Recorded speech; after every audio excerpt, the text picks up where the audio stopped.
Hallelujah. Give him hallelujah. Hallelujah. Give him the highest praise. Yeah, hallelujah. Give him the highest praise.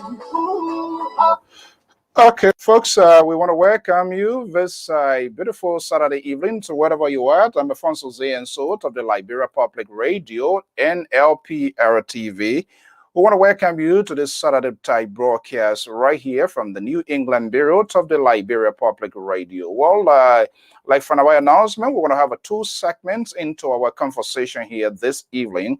First, we're going to be looking at the creation, the innovations of young Liberian, things that they are involved in. And of course, politics is the order of the day. As you all know, the president is taking a tour. I hopefully my team, my commentators, analysts, contributor, they will be joining me here. So we're going to be looking at the visit of the president. But our first edition, we're going to be looking at the segments of new creations of Liberians involved in its digital age.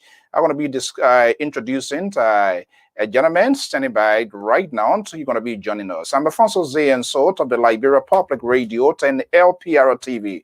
We want to say it beautiful Saturday, wherever you are. If you are in Texas area, that our prayers and thought goes out to you. Do everything possible you can. I was watching CNN, and the person said this little husband said they managed to just gather the snow just to get the toilets and everything like. So just deploy or apply some common sense to help you go through this whole test of time. Stay tuned. Our guest is here. We're going to be joining him to right now. I'm Alphonso Zean of the Liberia Public Radio.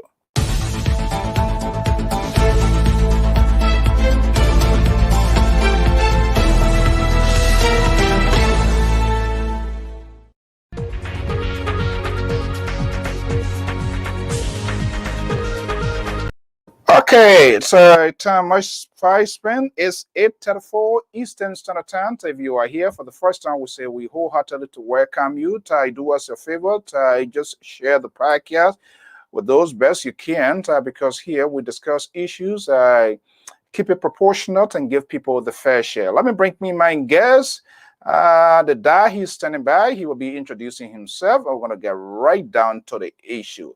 Okay, there you see him right there, Dr. VULULLEH. Is that the right name I'm calling that? Yes, that's it. Doctor, okay. All right. Well, first and foremost, we want to welcome you on LPR, that's Liberia Public Radio.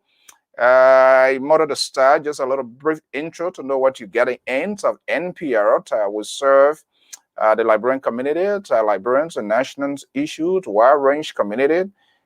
Innovations such as what you are talking about. We are very careful in terms of wording that we use. My audience knows that, they knows the rules of the game, so we keep it very civil. Civility is our hallmark. We can agree, disagree, but we demand respect, and no one can disrespect our guests, not to protect him or her from questionings, but we discuss the issue. Dad, thank you so much for being part of this conversation here this evening. Welcome on LPR. It's a pleasure to have you here. Thank you so much. Thank you. Thank you for having me. Okay, so, Liberian, the introduction, believe me or not, we're already talking introduction is something, that's where my limitation is. So could you just introduce yourself to the rest of my audience, and we'll get right down to the wire. Yes, okay. Thank you for having me again. My name is Dr. P. VULULLEH. Many people call me Dr. V. I am a professor at the university, and I have a doctorate degree in information technology, and I am the founder and CEO of the Liberia e-Library. Ooh, okay.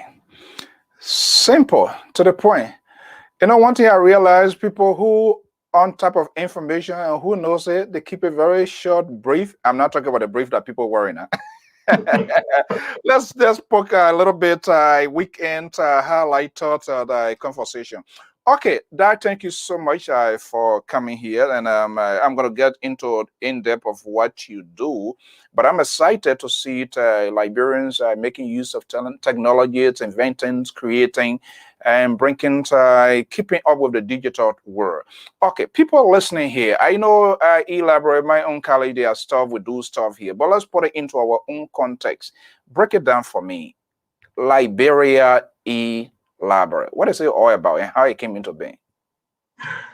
Yes, the last time we checked, we saw that Liberia has roughly about 49 higher educational institutions. That includes colleges, vocational, colleges and universities like that. But to our surprise, none of these institutions have like digital library, and how can students, go to school without having outside resources? It's kind of difficult. The same thing goes to the teachers, that is the professors and the researchers. You cannot be a teacher and then you only have one textbook, to teach from. You have to have outside resources. And we saw that maybe the physical library that each one of those universities have, it might be limited in resources. We talked to a student who said, hey, I have to go on the campus to the library to get a book, but I will have to wait for a certain amount of hours or days for me to get that one book because another student is using it. So we sat down and said, okay, this is a limitation. This kind of thing, it limits, students.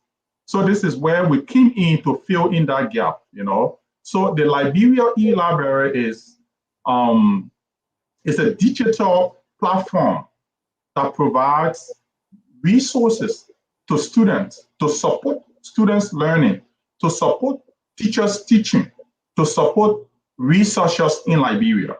So let me cut it short. Mm-hmm. The Liberia e-library is an online repository of academic and historical materials to support students, teachers, and researchers. Research, is there any status of limitation in terms of, do I have to be in America? Do I have to be in Liberia? Do I have to be in Asia? Any status of limitation there? No, that's the good thing about the Liberia e-library. You don't have to be situated at a particular place to access it. No, you can be anywhere in the world. One thing is that our focus group has to do with Liberians, the Liberian student.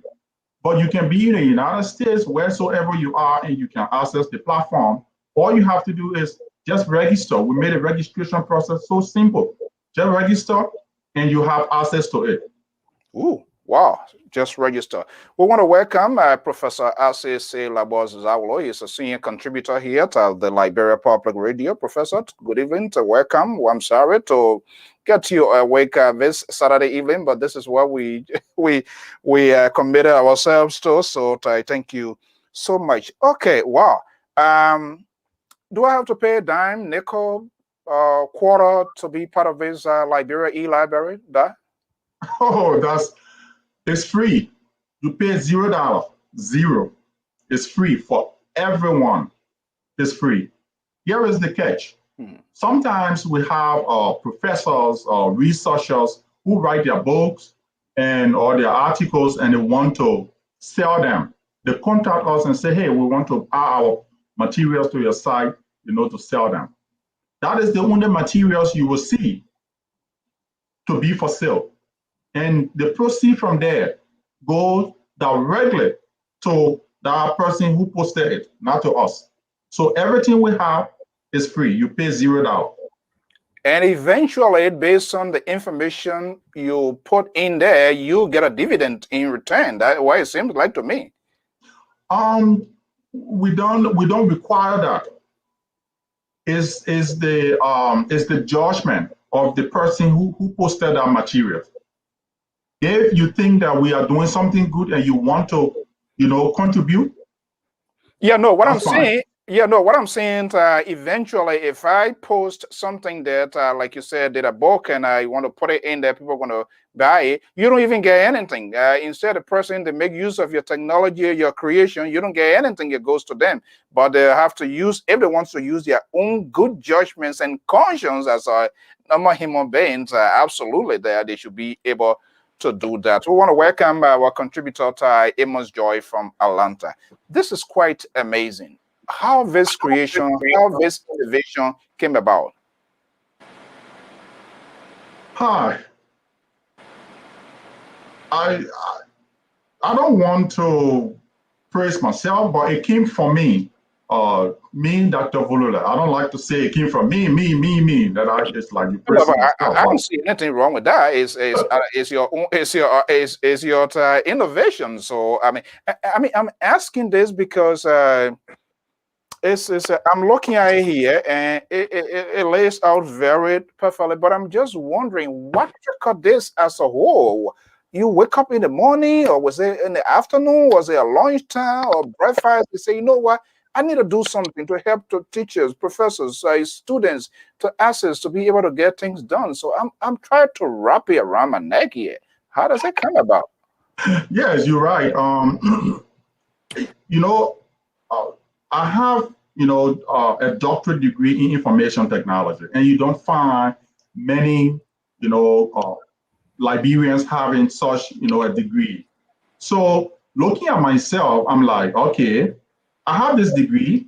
I'm not back home in Liberia to maybe help to teach Liberians there, with to impart knowledge. But I'm sitting in America. What can I do to make impact in the lives of the people there? So that is where the idea came from, with the e-library. E-library. Wow. So, my goodness. Okay, and I know students, I have Professor Zawlo here is listening. I know we have a very short time here, but eventually we hope that you make time here because these are things, people sit here. I don't want to sound ugly or ridiculous here, but most of our brothers and sisters, they sit back home and just do not know what other people are involved, engaged, and doing. They are creating, they are innovating, they are thinking about how to upgrade not just only you but our country to the digital or to the 21st century. And so they're not doing anything.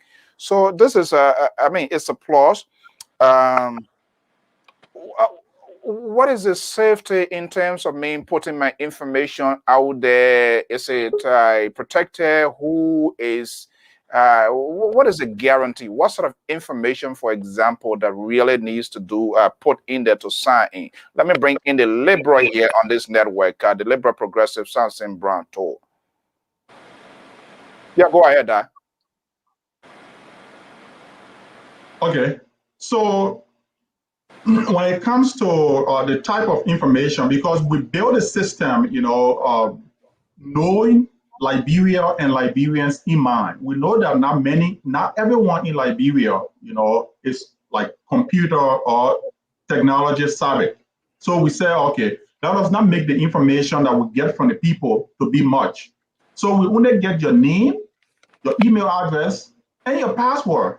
That's all. And those information that we're talking about, so they are safe, they are protected. We have no access to them. We have no access to your password and things like that.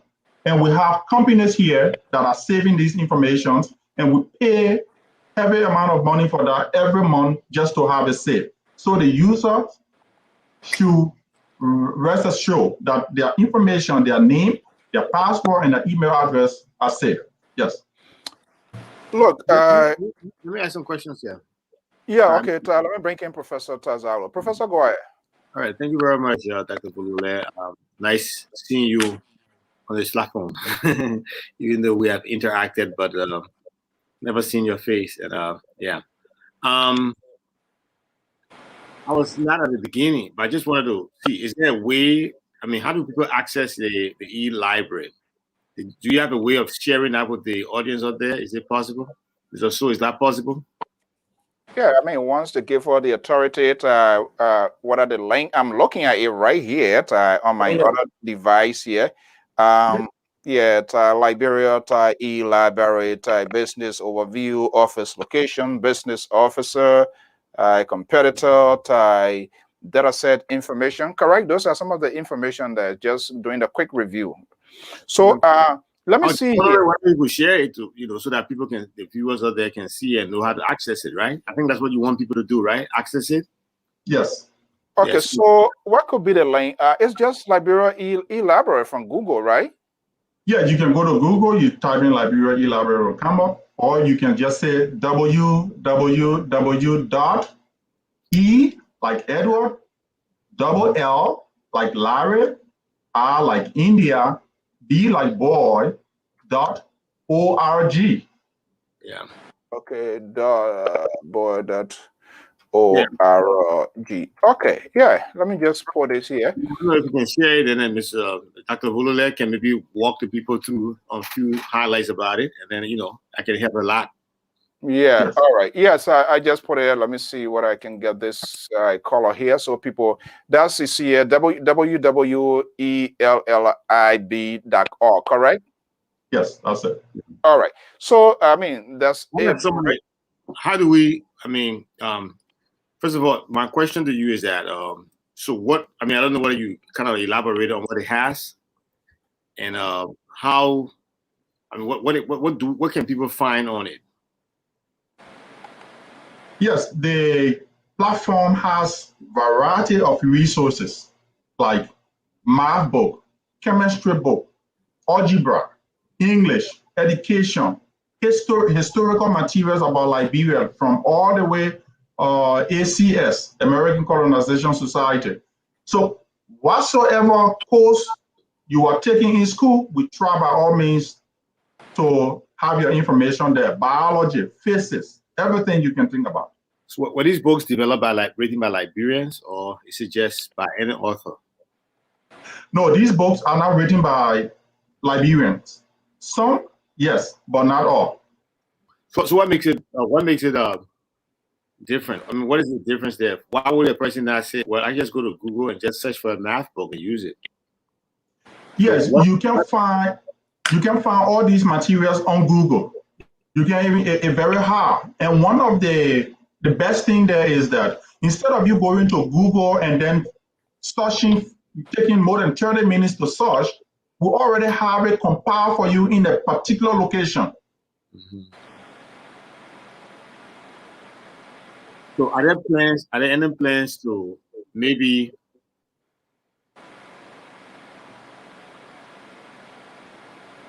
based on this e-library, are there plans to put more resources that are already by Liberians on it? I mean, what effort are you putting out there to tell Liberians also to release their work to your site?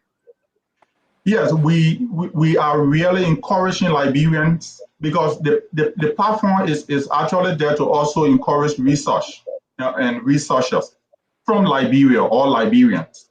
So we are encouraging our Liberian researchers to have their information on the site, on the platform for Liberians. So yes, it is there, and we encourage all Liberians to have their platform, their materials on the site.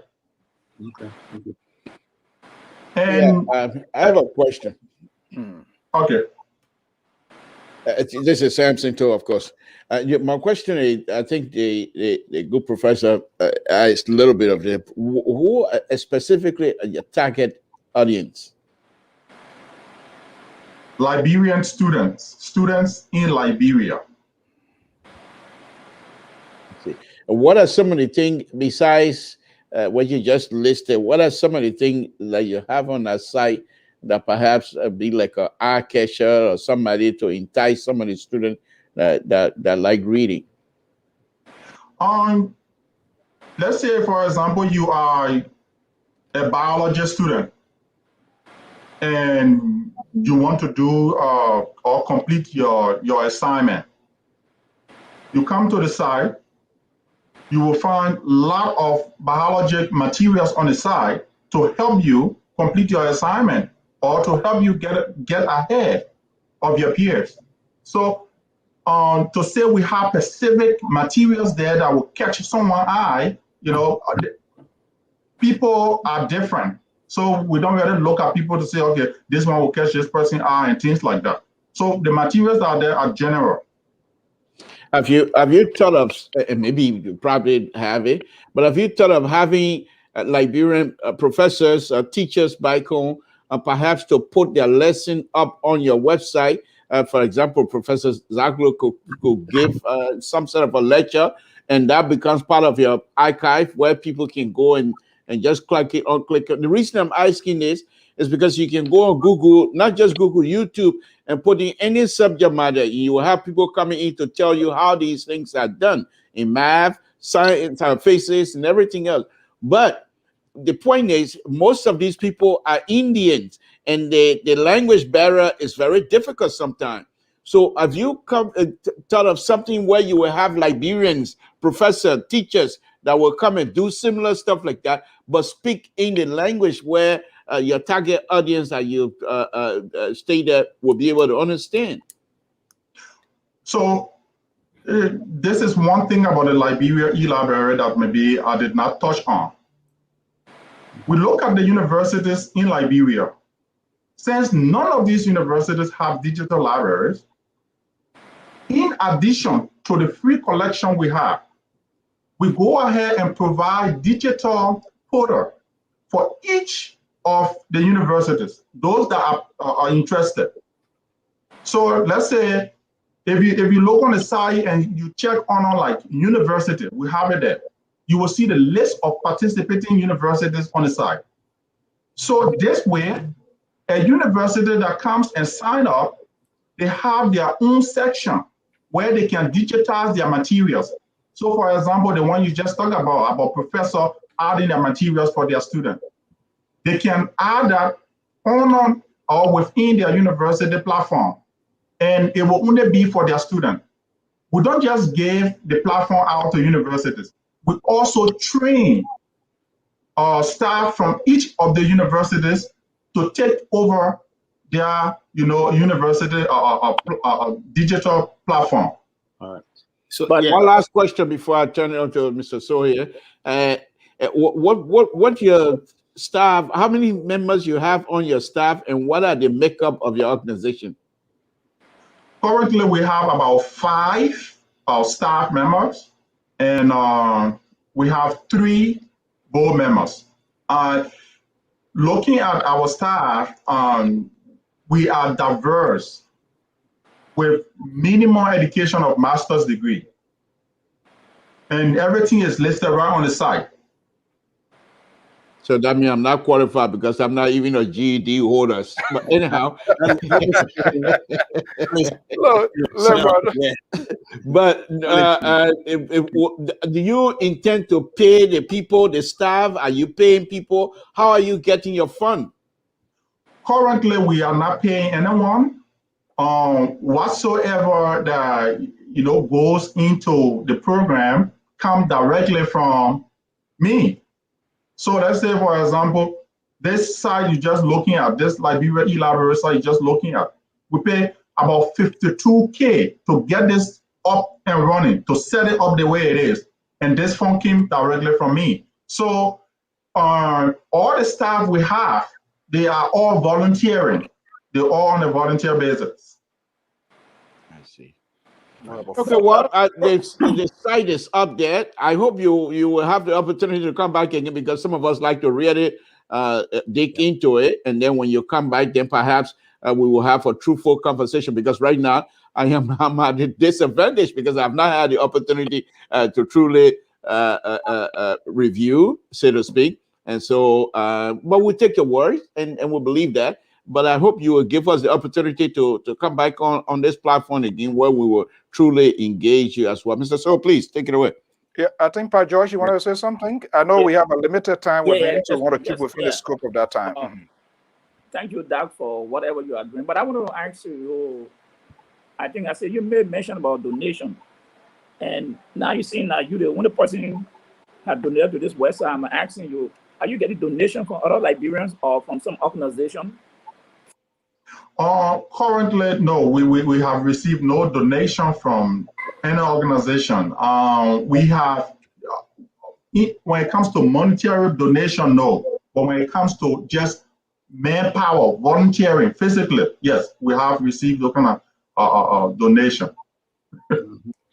Yeah. So, one of the things yeah, that yeah, you know, we the Libre Progressive talked about it. You know what, it will be good if you come back and we can help you. Mr. So can work it up so that we can be able to display the webpage, the website, and kind of drive people all along the website. But I think it's a very good engagement, and I'm not surprised, I'm not shocked, because Mr. Dr. VULULLEH, we are all from the same area, not just from Nima, but I think we have some connections, right?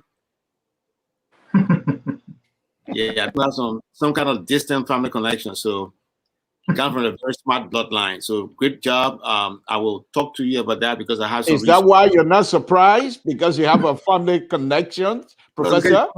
Why are you going to start? Why are you going to start a show with being so much biased, showing us as though because we don't have the family connections? That's why you're not surprised. I'm not saying that. I just say he comes from a great bloodline.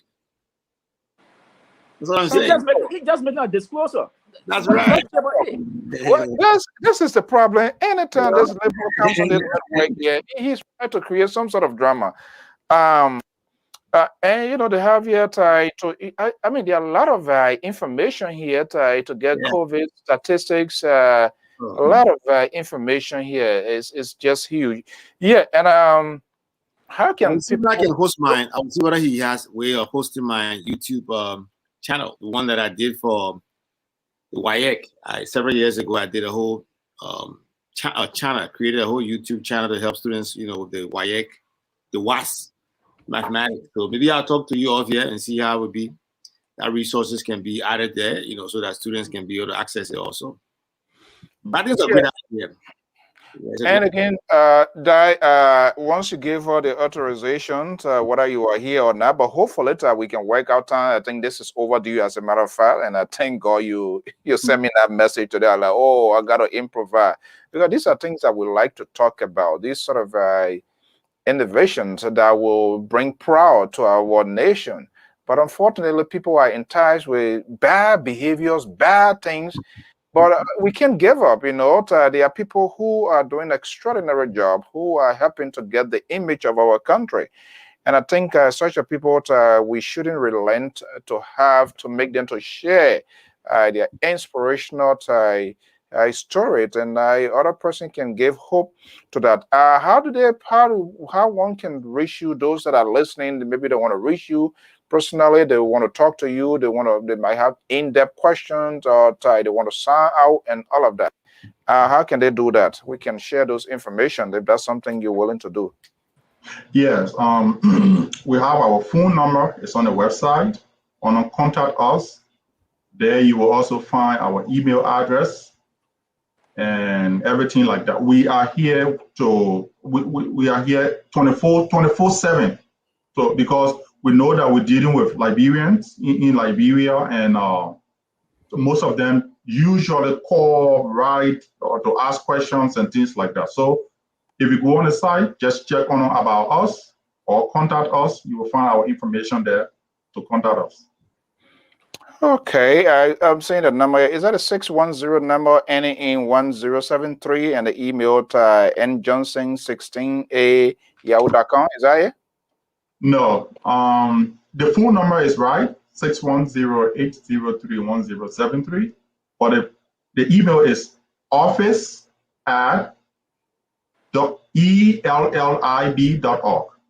Okay, Just so I think just the one that you just using. Okay, all right. Okay, all right.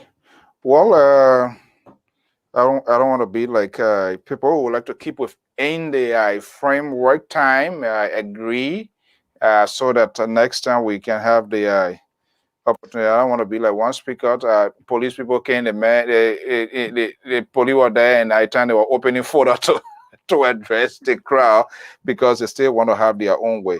All right, Diet, we want to thank you so much for sharing your, this wonderful experience, creations, innovations, LIBERIA, eLibrary. Before we let you go, I know we didn't go in depth, but it's self-explanatory. If those that will have the chance to go there, just go Google. Mr. Google or Madam Google can tell you anything, guy. You're going to find it. We're going to put the information here. What do we need to know? Information technology with that sort of expertise. And I know sometimes by coincidence you bump or you go on Facebook and you see things happening. The context, the manner in which people share information has been people are disadvantaged, people abuse the essence of information. You with such a expertise, I know sometimes you look at it and you just like work your head left and right, like, oh my God, what is going on in this world? What can you advise? What can you tell us as a librarian, things to watch out for in this digital age? Oh, so many things, so many things. I cannot tell you specifically what to really look out there for. The only thing I can tell you is be very careful. Be careful on what information you put out there about yourself, because if you just post, that's it, and then any type of information about yourself, somebody will impersonate you. They will take that information, impersonate you, and then reach out to your family member, and your family member will become a victim. So be very careful. They have bad guys out there. Be careful. Okay, and so wise is quite sufficient. Be careful, Pa. They don't need to give you medication for you to be careful. It's just to deploy or apply common sense. If this is what I'm doing, is it good or not? Okay, Dr. VULULLEH, I want to thank you so much for this sharing to your wonderful experience, your innovation, your creation with us this evening, eLibrary. Now, the good thing about it, there's no statute of limitation. You don't have to be in the USA, Euro, or Western world to make use of this great thing here. I hope we'll try to do everything possible. We want to talk behind the scenes and ask how to get this out. And please, we shouldn't develop leprosy. These things they require time, money, and resources. But when it comes to giving, oh my goodness. I hope they get some sort of medication that people can just give people. The people just give before they get to realize it already in your account. No way to withdraw it. Yeah. But I want to thank you so much for your time this evening, and I'm looking forward to having you again. Gentlemen, is there any final word before he takes exit? Thank you very much. That's all. Yeah, we just want to say thank you very much. Okay. So do I want to say thank you as well, and I hope that you would avail yourself again, so that we will have real fruitful discussion. Of course, this was very fruitful as well. But you see, this is why I'm saying once I have the opportunity to get a clear understanding of what this thing is about, then at least I can have some of input. Why you want to rush me out? But I'm not confused. When you say real for so the one we're having here, is that a counterfeit discussion? Because my input is not as high as I would like it to be. Therefore, all right. I saw the die leave. I'm gonna get hold of you and dump everything. Black Dragon, we're gonna return the death for Bruce Lee here this evening. All right, Die. Thank you so much. That's what we do here. We try to poke in the eyes of one another here. I don't mind us. Everybody here, we are on course. Will the eLibrary carry peer review article? Okay, somebody asking a question here. Let me just put it all here quickly, Die, before you go. Yes. And that's what I like about people here. Patrick Nyenfo here is asking, Patrick Nyenfo Senior, so will the library carry peer-to-review articles? Okay, so at the moment, for article to be published, it has to go through processes. At the moment, we don't have that process. So we are in the process now of upgrading the platform to host materials like this. Yes, very soon, but not right now. Okay, to restructure, I know we're out of time here, but these are all valid questions here. Why should someone? I have time. Oh, you sure? You still have a little time? I have time. I have time to answer all these questions. It's fine. Okay, yeah, Patrick, and that's one of the things I like about LPR folks. Very engaging and very valid question. Why should someone to register before accessing the library? We want to make sure, because we are running on almost like, I don't want to say business, we are running organization. So to help the organization improve, we want to know the type of person or if people that are accessing certain information. What is that information that the person is accessing? So those information will help us to grow the organization. And besides that, why don't you want to work? You know, they don't work. Put it in to be a member. You know, okay, let me put it this way. Let me give you an example. In the United States, when you go to, let's say, Wells Fargo, you have to be a member of Wells Fargo in order for them to give you that debit card.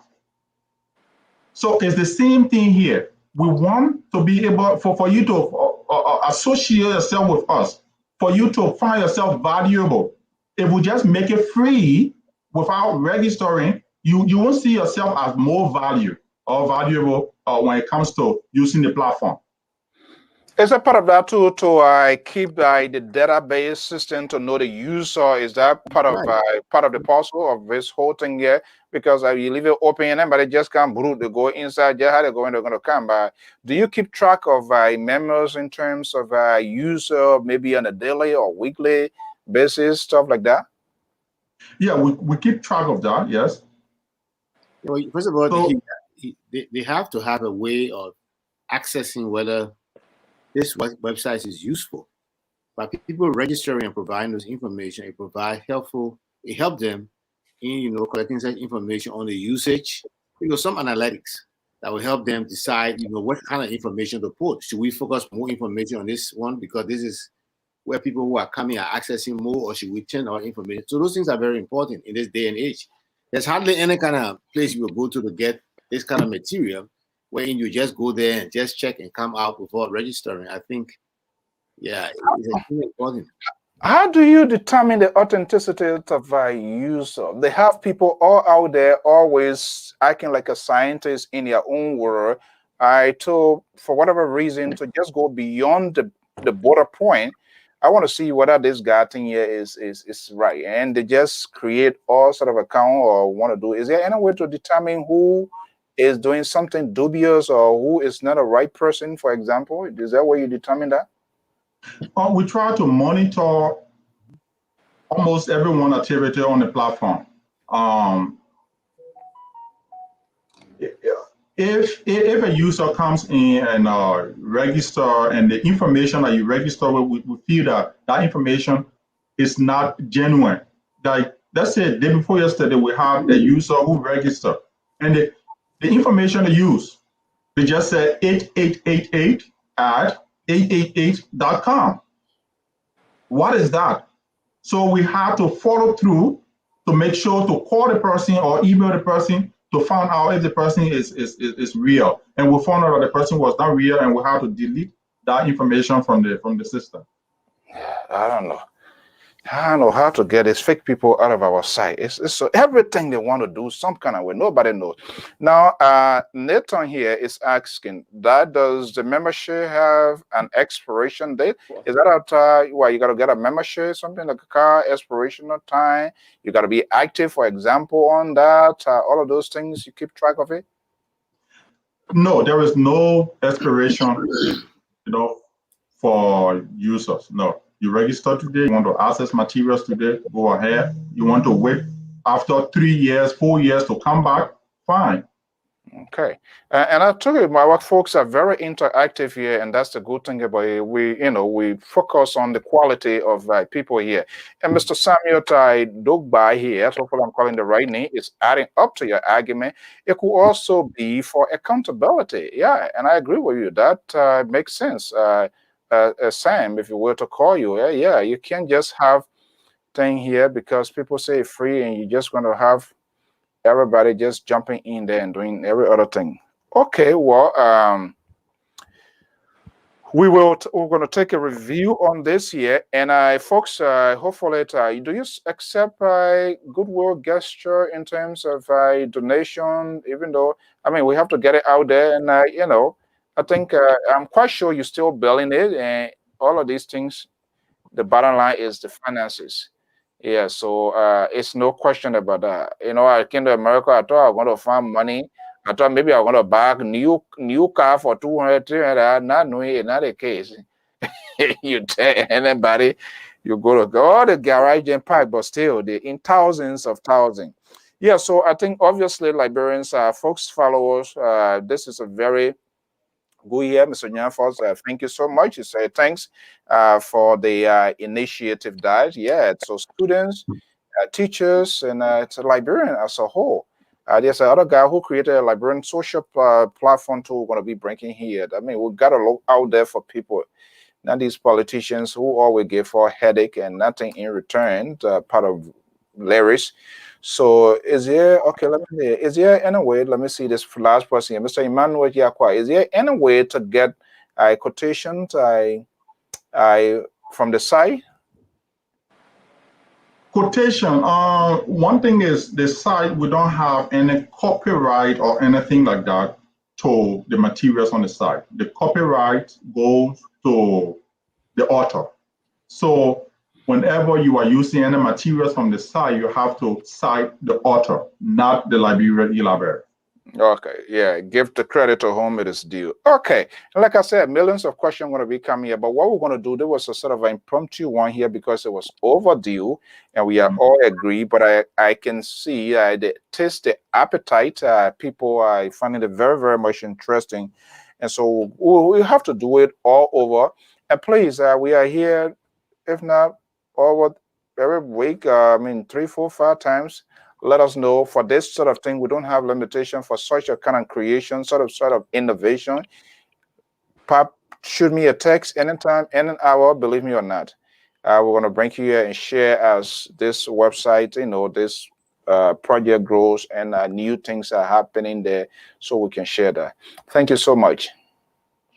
Yeah, no, can I say you talk about something and I wanted to elaborate on that. Oh, sure, certainly. Once you have the time, sure, go ahead. Okay, so we talk about donation or if somebody can help and things like that. Yes, we let me put it this way: we are doing this, but we started it, but we want for everyone to come on board. There are so many ways that people can come on board. You can come to volunteer. Like I said earlier, you don't have to come to our place to volunteer. You can sit wheresoever you are, whatsoever state or country you are. You can volunteer. We have so many work or so much work to be done, so much to be done. And you can sit wheresoever you are and you will do that work. And secondly, donation, yes. To maintain the platform, it's almost like 18.5K per year, and we pay that in monthly installment. So we need people to make donations, you know, to go towards the kind of cost.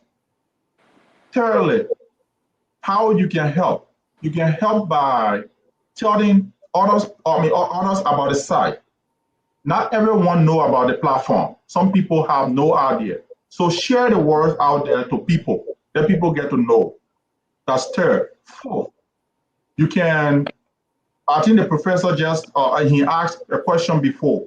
Can Liberian author, you know, publish their books there? Yes. Come on, publish your books. Because we want for Liberians to know that, yes, we have Liberians author out there. And by a Liberian seeing a Liberian author, you know, maybe that will kind of motivate them. It will inspire them for them to be able to write their own books or articles. So there are so many ways you can contribute. Yes. So donation is accepted. Volunteering is acceptable. telling the platform to other people is acceptable. Adding your own materials, your own book to the platform is acceptable. Yes. That's Okay. what. Okay. Wow. Thank you so much. It's wonderful. The notion that everybody here not doing anything that's not true is far from the reality. We're looking forward to having you here again. Thank you for sharing your thoughts, your innovation with us. You open it up. It's left with us. It's left with the people to make make wise of what you have put together. Thank you so much, Dai. Okay. Thank you. Thank you for having me. All right. Okay, there you have it. I'm Alphonso Zean of the Liberia Public Radio and Lpr-Tv. Okay, right now the cat is about to eat its own baby. As I'm using a literal word. The Libra, are you looking? Are you there? Yes, I am. Okay, welcome. We're going to shift the gear now where you're going to see people going to start screaming all over the place. I'm saying the neverness in some people. I don't call anybody name, so I don't think anybody should attack me. And don't even look at me and then kind of wait, even though you're wearing a nice African suit this evening, always. I love that. Can you press me a little bit, sir? I've been a little nice here to you. Because I'm waiting.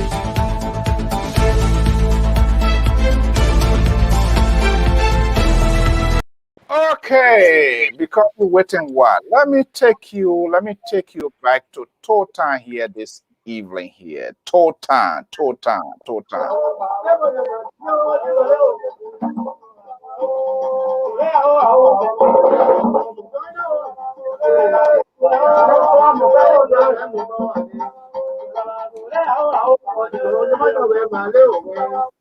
Ooh.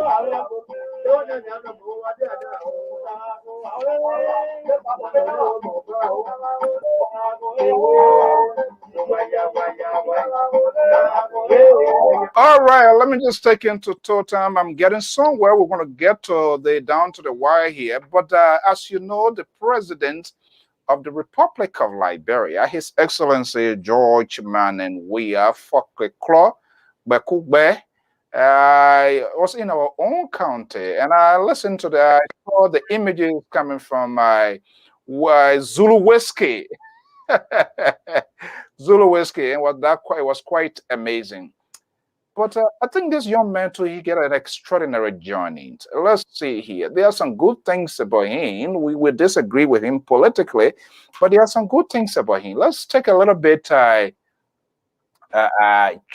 who his life, where his life came from, and to see where he is now. Because that was the opportunity given. When I was given the opportunity to leave the ghetto, I proved to be someone great. This was the pitch in Claratown, Monrovia, where perhaps the greatest African player of all time played the football of his childhood. Weir was from a nearby community. He learned his trade here and made a lasting impression. George Weah came from Gibraltar. It's a slum community. And things very difficult. People in destitute, impoverished community. George Weah is an inspiration to many of the young people in Claratown Jew community and across the country. He's a role model. George, for me, the most complete footballer. He was endowed with mesmerizing skills, great pace. One newspaper before compared to say he was the cheetah. Yes. He had everything a footballer needs. Claratown, I mean a lot. And that was our starting point, the young survivor. They were kind of little bit of hustling every day. We had to go there to struggle to survive. But we were doing good things, and our team was very great. Okay, Weir is still the only African to have won the FIFA World Player of the Year title. His rise to stardom took him to Cameroon, where he was spotted by his future mentor, Arsene Wenger. The man he grew to have great respect for.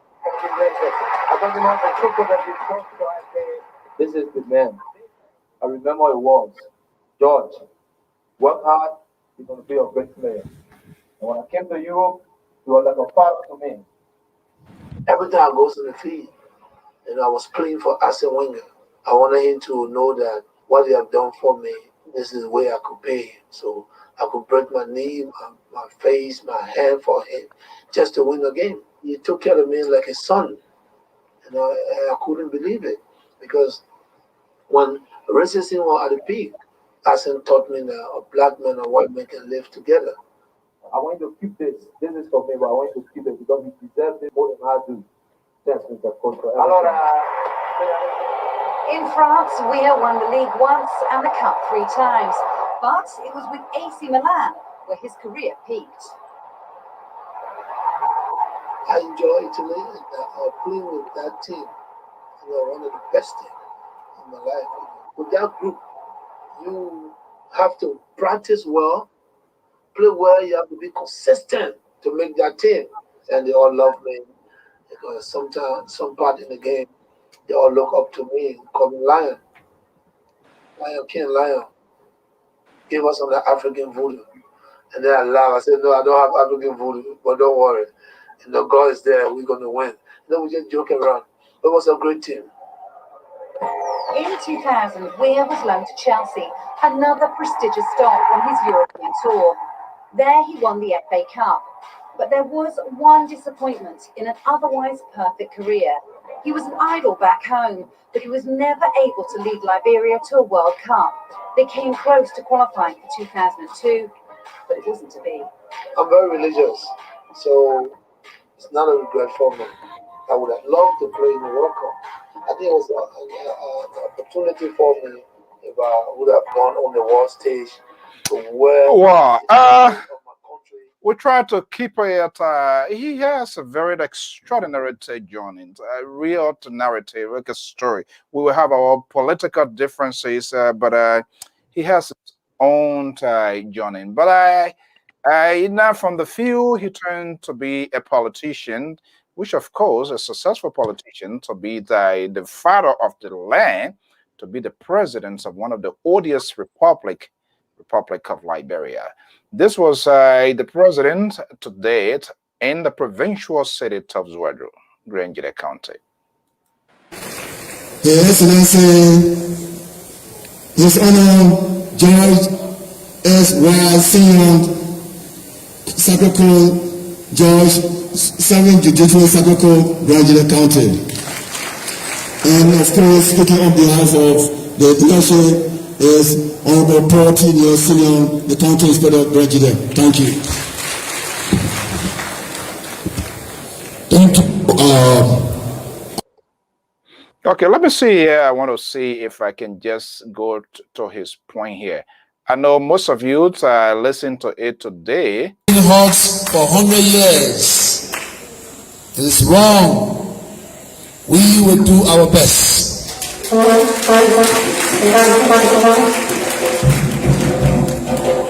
I know it's important for your role and it's important for us.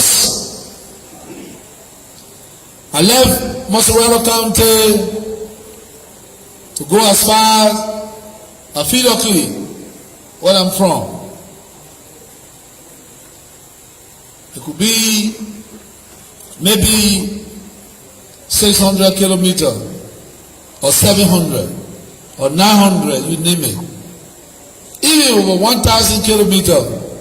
If that road, if the corridor is paved, I can go and come back to Montserrat County. But because the roads are not paved, it's bad, you can spend 3 days. For the oldest independent country, it is wrong. We must do our best. And this is why we're working tirelessly, working hard, even in the pandemic period. We have a good conversation with our partners, and you can see the activities around our villages. We are on the road, Ganta to Tapeta. I show you are aware, citizen of Grangida. We just spoke to our partners.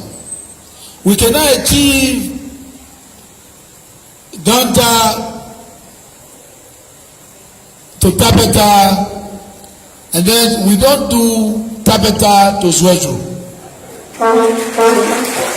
As we speak, we are in conversation with the World Bank to make sure that our corridor Tapeta to Zwedru is also in line with the project from Danta to Tapeta, so the two roads can finish at the same time.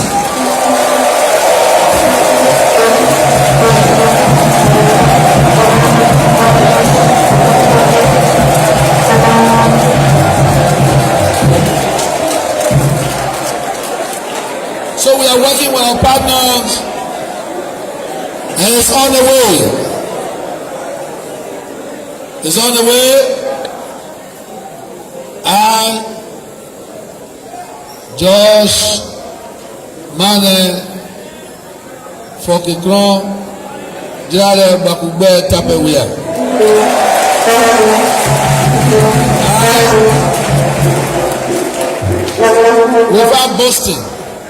Without boasting, it's the right thing to do, and our partner knows the right thing. They're joining us.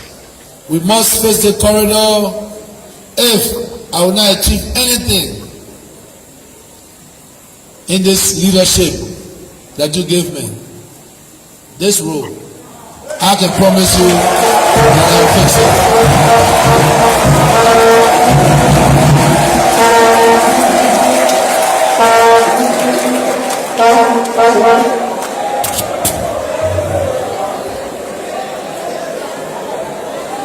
I listened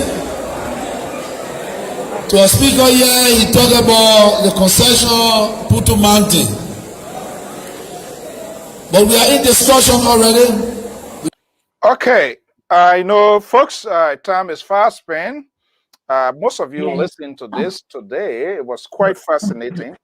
And he spoke his mind.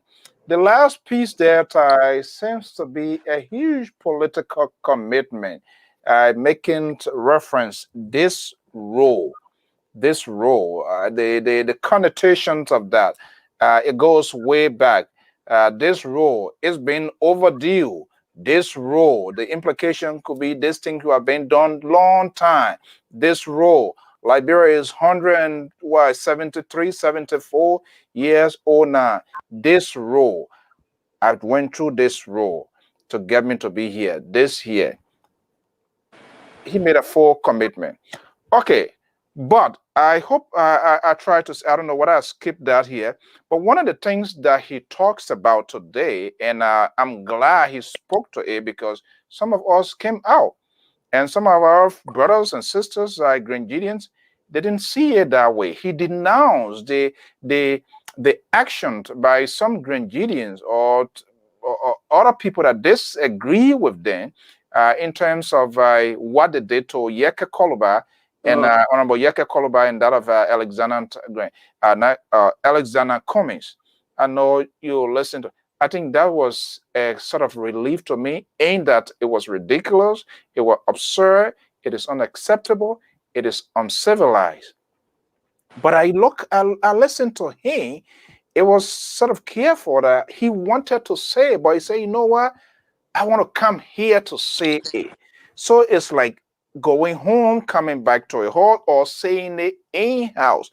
So it was quite interesting, the manner in which he kind of created that here. Let's open the conversation here today. Samson told, I was told that the president was in tow time for, I think, a 2 hour or plus, and he went here. But when you look at, I know you talk about it, when you look at his entrance of Zwedru or Grenjide, or if you listen to his town hall meeting today, what comes to mind? Don't mean nothing. It doesn't mean nothing. Mr. So, just imagine you going away and you're coming back in your own house and your kids and your sisters and brother welcoming you. Does it mean anything? It doesn't mean anything. No, but on a very serious note, I think the way the Grenadian was able to welcome the president, they brought pride to all of us, especially me as a Grenadian. I'm very proud of the fact that they were able to get together. And besides, politics here and there, but to welcome the president of the Republic of Liberia, whether we agree with him or not. He's a human being, and he's somebody who is our leader. So if he's coming to visit you, you must do all you can to make sure that he's comfortable in his visit. He's comfortable, whatever it is in the area. So I'm very happy about it. However, and also before I go on with it, however, also the fact that he brought on the road issue, that's just that he has no other choice. Politics drove. Politics kicks in. Excuse me? Is that politics, you think? No, reality. They drove from Ganta to Zwadru. If you saw him walking towards the palace, he could hardly walk. He was so beat up. So there was no way that he was not going to be able to talk about the road. He has experienced the road himself, the way our people continue to experience the bad road and what have you. And so you heard him. He said, now we are in touch with our partner so that we can connect Tapeta to Zwadru with the Ganta-Tapeta corridor. In other words, that wasn't even part of it until today. So for me, I'm happy. Either way, I'm happy. Wait a minute. You said that wasn't part of it until... You heard what he said. He said we are now in contact with our partners to now connect to make Tapeta Zwadru part of the corridor investment. So in other words, if you're going to say that, that means from the beginning, you were only doing Ganta to Tapeta. So the fact that he drove the road... Let's open the box here. And I see the professor there say, like, oh, this LIBERIA is here this evening. Is it fair to say, even when he's saying that, don't you think it's contingent on the finances or resources to get that executed and perhaps waiting at the proper time? Politicians are noted to making calculative decision or calculative pronouncement. Okay, who knows? They're being out there, but you know what? I'm going on a tour. And I think it's good to be right before the eyes of the people until then. But it was quite fascinating when he said this role, that emphasis alone, and I think he puts himself on record here. Professor. Yeah. So let me first of all, commend the people of Grand Julian and the many other counties where the president had a stopover. Bon County, Nima County. The president is well loved. And it's an honor to see him going back to his people and for the people to welcome him in such a way. I know the welcome in Grand Julian was overwhelming. But I want to just quickly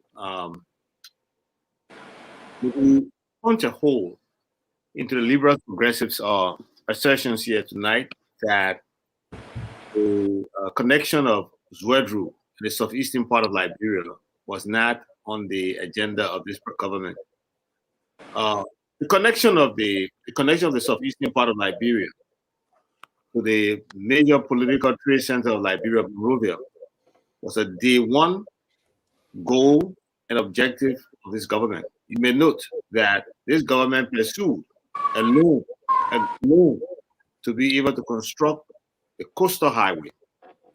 The intention of the coastal highway was to connect those southeastern parts to, Monrovia and other parts adjacent. There was a hit in terms of getting that loan. And so the government had to take on another route of, having the country paved. The government made a strong case with the international partners to pave the road from Ganta to Zwadru. The initial discussion centered on paving the road from is it Ganta or Tapeta to Zwadru, Ganta to Tapeta, with the intention to continue from there. So it was a phase-in approach to it. We complete this road first, and then we do the other portion next. You heard what the president said. He said he is in discussion with the partners so that the roads can be completed concomitantly. So that's a new variable. That's a new issue that has been put into this thing. It's not that the discussion wasn't there before. The discussion was to phase it in, do phase 1, and then later on followed by phase 2. Now you're saying that they're in discussion so that phase 1 and phase 2 can be one phase, and then the road can be completed. So, Mr. So I think I just want to correct that. The president has always had an intention to connect the southeastern part. I would say personally, I had a personal discussion with him. And one of the things he said is that places like Sastan, I think I've said this thing on this show several times, places like Sastan, it has the terrain like Florida.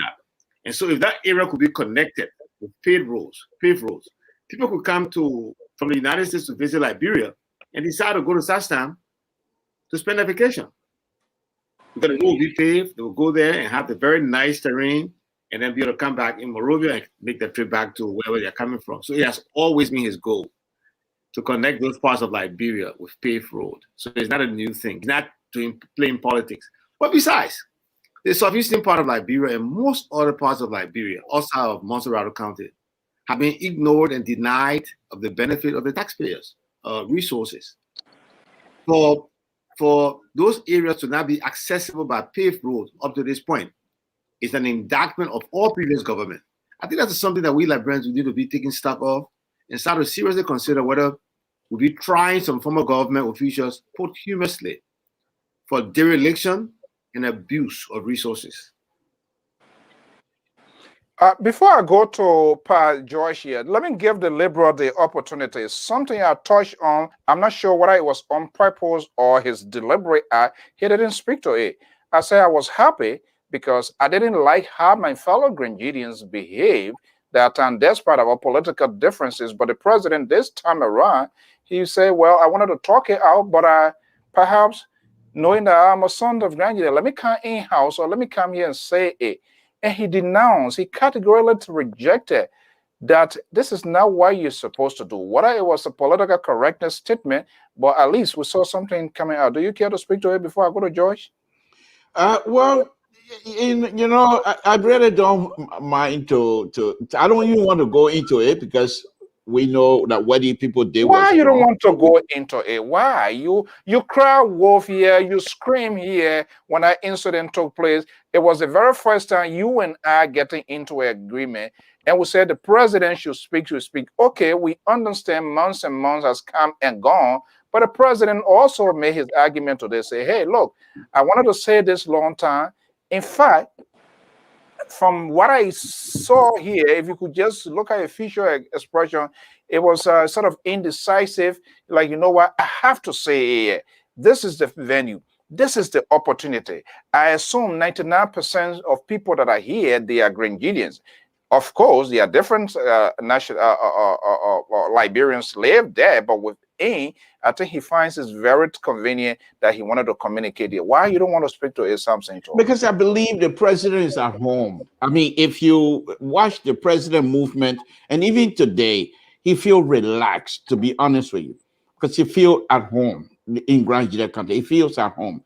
Now, the professor, let me just address something the professor talked about. He said the way the road issue in the southeastern previous government should be in anything, they should be indicted.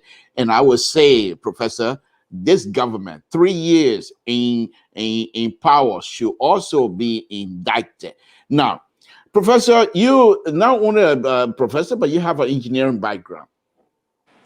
If Dr. Weah and his people seriously want to do this Ganta, Zwedru, whatever corridor, they will have to take politics out of it and let it be done properly so that you will not have issue on that road.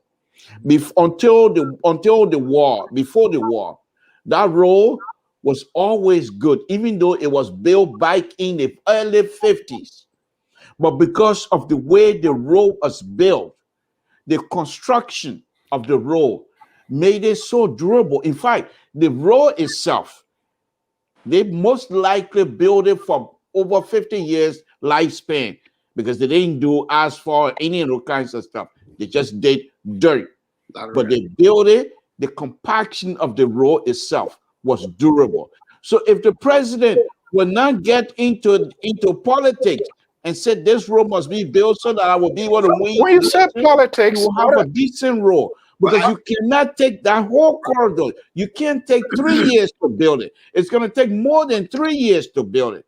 But if you initiate the process and make sure that the work is done properly, then the political road, the building Monrovia, they bring that kind of stuff on that road, it won't even work well. Because it will not be able to do a lot of good things. Let me comment on that. I hear you, and I appreciate your comment, and you are providing a professional position on that issue. That is why the president has said they are engaging the partners. The partners who are going to provide the funding, and you know the process of World Bank funding, they will have to send their own engineers to do assessment. And only if they can guarantee that it is feasible, engineering way, to construct the road in the time frame where they provide the funding. So there are things, there are hurdles this arrangement will have to go through. And if Professor, I don't mean to interrupt. So that is a little bit not what it is, because you've seen World Bank have been involved, African Development Bank have been involved in providing funding for roads, even in Monrovia, and they build these roads in the rainy season. We're seeing that. Okay, these are not durable. Okay, guys, come in. Let me bring Pat George is not a spectator here. The LIBERIA is not addressing my question here. That's no surprise. George, we are in his home, in his house, grandeur. That's not a question. That's not what I was asking here. But let me go to Atlanta, Georgia, to where Mr. George is standing by. Mr. George. Yeah. Okay, let me bring you in here. This trip here, our understanding, there are 6 counties. I think he has gone to Bond County, he gone to Nima, he gone to Grand Judy now. So there are a few more to go, right? You listen to his remarks or the town hall meeting style, like from Grand Judy today. You had the opportunity to listen to some of the sound bites from there. No, I just listened to the clip you played just now. So that's not the Amos George that I know. Why you didn't listen to any of those? I was just busy. You're just busy. Okay. Do you are you in line with the Liberal that the president potentially will be playing politics with his role? Even though you did not hear it, but like I said, the president did denounce today the actions of people rejecting Columbine and asking people not to go. That was not something he said. Well, he called in for him and said, if you love me, don't do that. People will always need attention, blah, blah, blah, and all of that. Is it too late or what? The statement is appalling. Yes, it. We're on the same platform when that incident happened. The president never spoke. Never. He did not speak in the public. No, there was no news that he even called those people to say, I'm sorry for what happened. What he did, they said the justice minister are going to investigate. We stay waiting for the finding of that investigation. The superintendent of Grand Judy came to Monrovia. There was news. The Minister of Information said he was invited for consultation with the Minister of Internal Affairs. The superintendent came out and denied, say he was never contacted by any government official from the Ministry of Internal Affairs. He was in Monrovia to conduct a private business. Moreover, the government took a newspaper and gave it to the superintendent to go back home. So as a leader, going back to go to Grand Judy to tell the people, oh, I don't think what you did was right. Really? You consider us as a leader? And I should say that to say, oh yeah, the president did what he should have done? No. But I'm coming to you, Professor Zablo. So, Pat George, in essence, he did not put flesh on the bone today. Is that what you're saying? He did not. The man supported the act. He was sitting down. The team was on TV. Every citizen from Grand Judy came out. Senator, representative, condemning the action. The government said they order an investigation. Where's the final of that investigation today? Did the president ever talk phone to call the opposition leader or Jacob Koba to say, look, I'm sorry, for what happened? No. Yeah. The Minister of Internal Affairs is there. The Minister of Internal Affairs came down The Minister of Information lied. They say you were in whatever conversation. The the superintendent said that was lie. And you got a tape there. We all heard the tape. The superintendent misspoke. The superintendent misspoke. Mr. Professor Savo, you are not a PRO for the superintendent. No, The superintendent has a press office. The superintendent misspoke. Hold on, Professor Savo, let me end my statement. Yeah. You were speaking, I didn't cut you off. Mm-hmm. If you are not the PRO for the superintendent or the press office for the superintendent, just let me know now. Then I will accept that. But I'm saying the president did not do a good job. Now, on the issue of the road, I'm not no engine, no idea. But look at the rainy season, what Mr. Toole was trying to say, the rainy season in Liberia. For the president to say, we'll complete those projects. Maybe the first 3 years, I don't know what the timeline, he didn't put no timeline. But those roads, the terrain, I think that just a over-promise statement, another political statement. Let me be very sincere. I think what the president should have done was to say, we will start all the project. We continue to work, but to come to make that definite statement that we're going to complete this. I don't know what the time frame, but I think sometimes leaders should not over-promise. A good promise, then deliver. And again, this is what I see the president doing in Grand. Before the professor comes in here, I understand, and the liberal said, rain. But was it a good idea for the president to go through that sort of role to give me a clear sense? Because I remember, I think it was in Nima, he said when we came at the time, campaign time, we were in a hurry, but now we're coming back, we're going to be having this sort of conversation. Was it a wise or some sort of sagacious idea for the presidential convoy to go through that sort of ugly road, which they're going to use thousands of dollars to service those cars and things? Was that a good thing, or that just another charade? Mr. Toole, yes, it's in here. Except someone who was born in Monrovia, but we are from the rural areas and have traveled, know the road condition. There's no stranger. And President Weah himself said it. He came from Sastan. He passed that same road. He told one man, one pickup. He called the driver name those days. It's not stranger to us. But what I'm saying, it is good to take the initiative. But I don't want people to overpromise, because when you overpromise and you don't deliver, then they become another problem. You'll be happy. He won't be elected. Don't you think it would be a good argument for us to hold him of his words? Professor, go ahead. And let me just... It's a good... You heard me, Professor. I said the road is a good thing. I didn't say it wasn't a good thing. Yeah. I said the road is a good thing. We all know the situation of that road. Some of us have lived in those areas. We know the condition of that road. If I think Ellen did this, the Fishtown Road, going the Plural Road there. So what I'm saying here is that the president, he's the president. He can say anything to his audience, to gas his audience, his home. So he can say those things. But I'm looking from a realistic point of view. Can the road be completed within 3 years' time? That is my question. And I know, but let me first of all, before I go to the engineering aspect of it, which I will come to. I think first of all, let me make several corrections here. It's one thing to be critical of the president, and it's another thing to provide an erroneous estimation of the president's actions. The president, unlike me, was very clear on day one that he did not support, he did not believe that violence was the way to solve our political problems.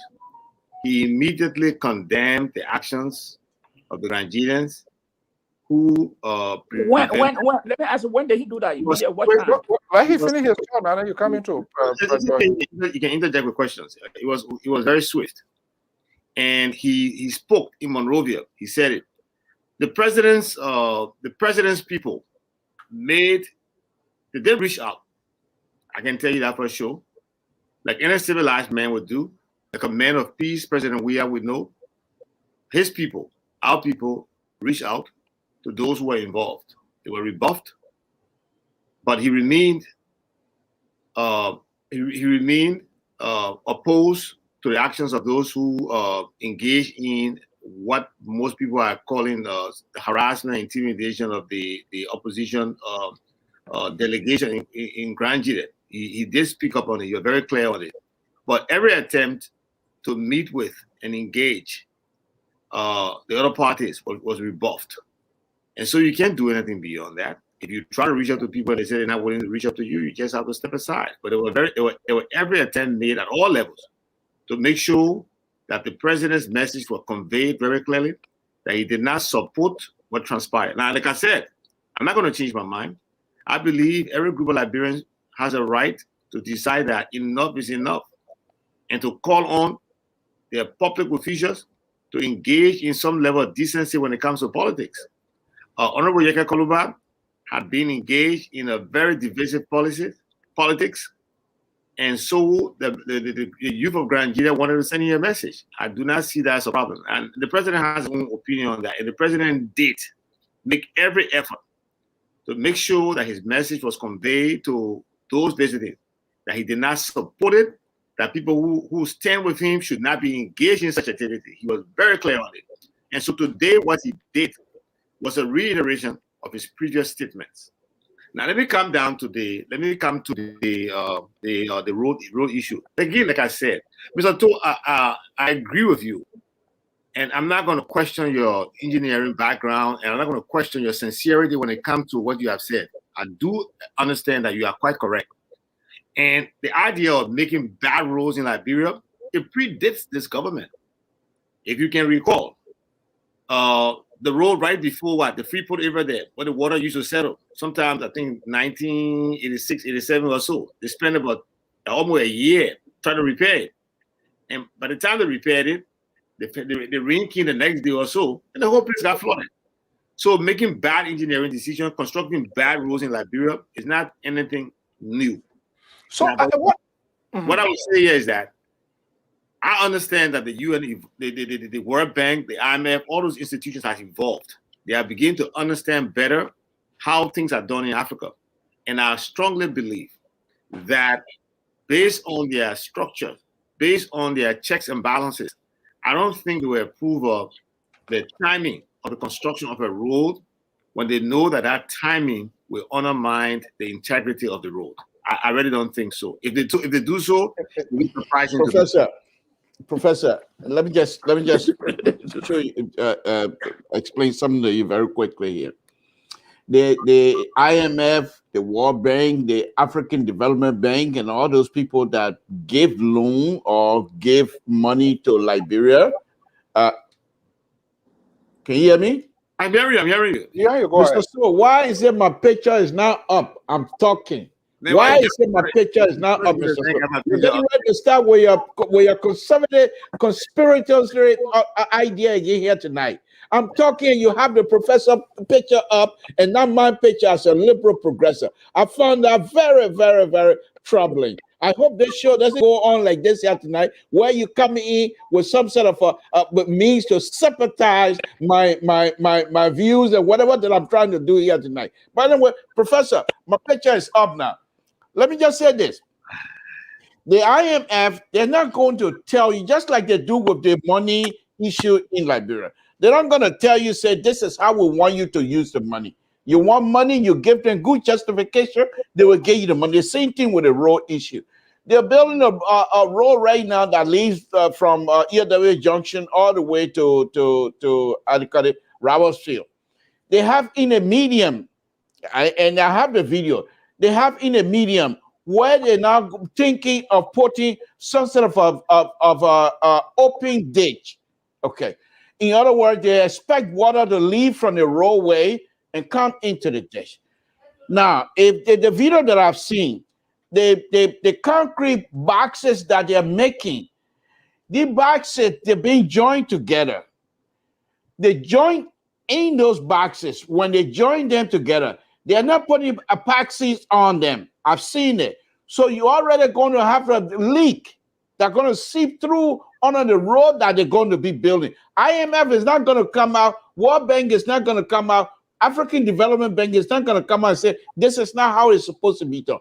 You have to bring in Liberians, people who have serious love for the country, to be part of the project. You got Liberian engineers. If I come Monday, I'm bringing the president of Liberian engineer on my show. These people are being left out. And this government is contracting with Lebanese, Ghanaians, like Nigerians. These are not people that live in the country. They come and make the money just like we do here. We get paid. Most of the money we get paid here, what do? We go, we send it back to Liberia and build houses and build things. Same thing with these people. They come in the country, they get this contract, make the money and take the money back to their home. Whereas these kinds of contract, the two things are happening with this contract. If you're going to have Liberian be involved, they will not just spend the money in Liberia, but they will build property in Liberia from the money. But most importantly, they will have interest on the road itself. So for example, and I'm not looking for a job, you know that. But if I was to be involved in this project like this, the road is going from Tapata to town. I'm going to allow people to put something of sustainable a project in town. Okay, hold on one second. No. It sounds so ridiculous, and you always try to get this out of you here, and you're just in your own world. You don't want to. Why you kept saying I'm not looking for a job? I'm not looking for a job. Are you not? Because can you give me a chance? Let me talk. Okay, go ahead. I don't want to mute your mic. I am running this show. There we go. Yeah, I'm running this show. When you're talking, I give you a chance and you learn. When I'm talking, okay, let's be on course. Today is Saturday. I try to be nice here. I have a trouble. You always saying, I'm not looking for a job. I'm not looking for a job. You a professional person. You're saying what is happening, and I understand. First of all, to come to that, is it a wrong idea for the president to go that route this season time like this? Are they not taking statistics? Are they not observing how bad the road is going through it, experiencing, and making reference? Is that a good idea, you think? No, Mr. So. The president is a policy maker. He brings out the policy. Those who implement the policy should be able to understand that these policy, they're asking you to carry out a specific job. How do you carry out this job, especially in the road construction and the road business? First thing is this: you review and make sure you give the president some serious conversation between you and the president, where you explain the process involved. Okay, but the point that I'm making here is this: the professor said these people, when they give you the money, they're going to keep their eye. No, they're not going to. You say you want. Hold on, professor. I'll let you talk. You say you want certain amount because of this X one. They say, yeah, okay, give us. First thing is that they ask you to give them some sort of a justification for the amount of money. So you come out and write a proposal and what have you. They review it. Now, when they give you the money, who you get the contractor, they don't tell you who to get a contractor, number one. They don't tell you who should design your road, number two. They don't tell you who the construction person is supposed to be, who's supposed to be the inspector. This is where you, as the leader of Liberia, you bring in Liberians, even if they are not contractors, but there must be inspectors, people who have the mindset to make sure that these roads are built according to standard. Okay, let me have the professor respond, then we have a follow-up question. Professor, go ahead. So, yeah, and Mr. Tu, I understand what you are talking about, but you look, the World Bank don't necessarily just give you the money in the project. They normally will have a part, they have a say in the kind of road you build. They will review the engineering design. They definitely review the engineering design. I know that for sure. They definitely review the engineering design. Then secondly, there are layers. So the government of Liberia is going to offer this contract out. The public work engineers, the engineers at the Ministry of Public Work, they do have a role to play in the inspection and of the work that is being done. Now, you are saying that we should hire Liberian engineers to do, but there are Liberian engineers who, I'm not against the idea. I believe that if we have Liberian engineering firms that can do the roads, I think it makes better sense to give them a contract than to give it to other nationals. I 100% agree with you. But I also want to say to you that the engineers at public work will be also government's engineer, government's contact. They will be assigned to the project. and to be reviewing the project and make sure that the project is constructed according to standards. Is that not the way projects are done? Well, I agree with you. Yeah. But here's the issue. Yeah. And one of the good things about Liberia is that whenever the president go places, they show TV, I mean on Facebook and do a lot of video. Mm-hmm. You remember the first time when they were building when they first started the medical thing of what is it, military for or something, what's some hospital. Yeah. You remember the president, the very first project he did, he went down there to lay the first block of that project. He went in a hole. Yeah. The hole is about maybe 4 feet wide by maybe 6 feet deep, with no shoring.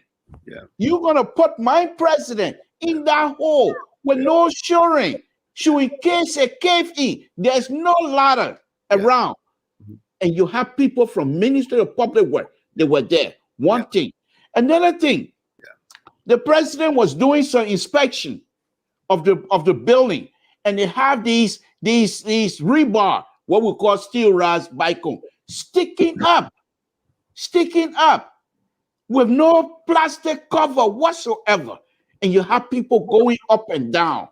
They have these things around school where young people can jump over. Those things, you fall, you get pierced immediately. These are public white people that are supposed to be looking at you. And these are people that are supposed to do the role.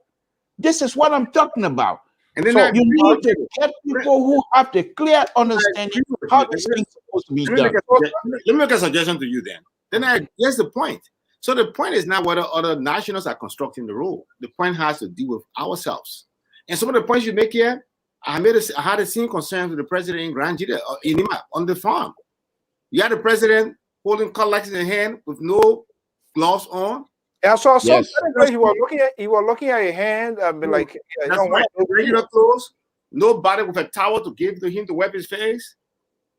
Those are all concerns we had. So those things you are saying, I got it. I agree with you.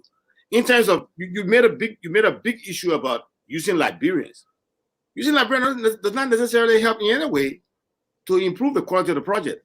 I happen to have worked. I happen to not have been on the project team, but I had the opportunity to review a project that was done by Liberian Water and Sewer Corporation. It started to celebrate, I think, the president's birthday, I think in 1989. And because of the outbreak of war, so it could not continue. And so it extended into the Sawyer administration. And I had the opportunity as an engineer at Water and Sewer. I was assigned to that project to review it. And all Liberians assigned to the project from the beginning to the end. I mean, it was a disaster.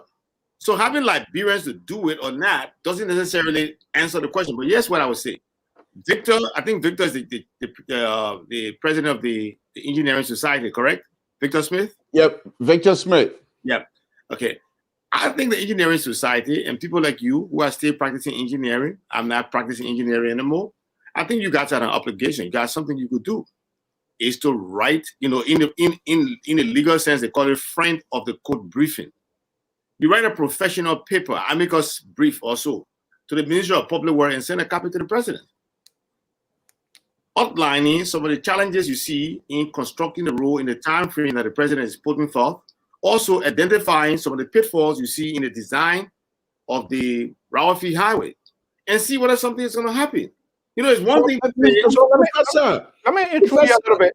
We've been doing these things. We ask them to provide us the design so that this design can be reviewed by some of us. They have not done so. In fact, what's his name? Smith Toby lied to me. And I'm saying this here publicly on this because he has apologized. So I will say it anyway. He told me before Mobutu passed that I was going to be talking to Mobutu because Mobutu was coming to the executive mansion that afternoon. And the next time when I called, he started yelling on the phone. We're busy right now. We'll call you back. Why are you calling me now time to this? I said, this is the time you wanted me to call you. Oh, we're busy right now. So the last time when I spoke with him on Focus on Africa, Mr. Jad program, he apologized for his behavior. That's fine. But we ask question, where are the design? They will not show you the design. Most likely they don't have it. Now let me show you another. Let me just tell you something else. I was giving some design to do some work for public work. They have some design. Just a road in Monrovia. I'm not going to say what right now, but they have the road designed by Ghanaians. How are you going to design a road with no shoulder backing? In other words, no dirt. In fact, look at some of the paving they're doing now. They don't have on the side of the paving. The paving is almost like 4 or 5 inches higher than the road, than the dirt. Where is the slope in there? Nothing. Water come off it and it goes right back on the new pavement that you just put out. These are people at public work. I'm not saying that they don't know what they're doing, but they're not applying these things. This is where I have issue. You go look on all of the design. It's so ridiculous. The curve on some of these roads they have. There's no sight distance. The curves are ridiculous. You see, so Mr. You know, that's, Professor. Yeah.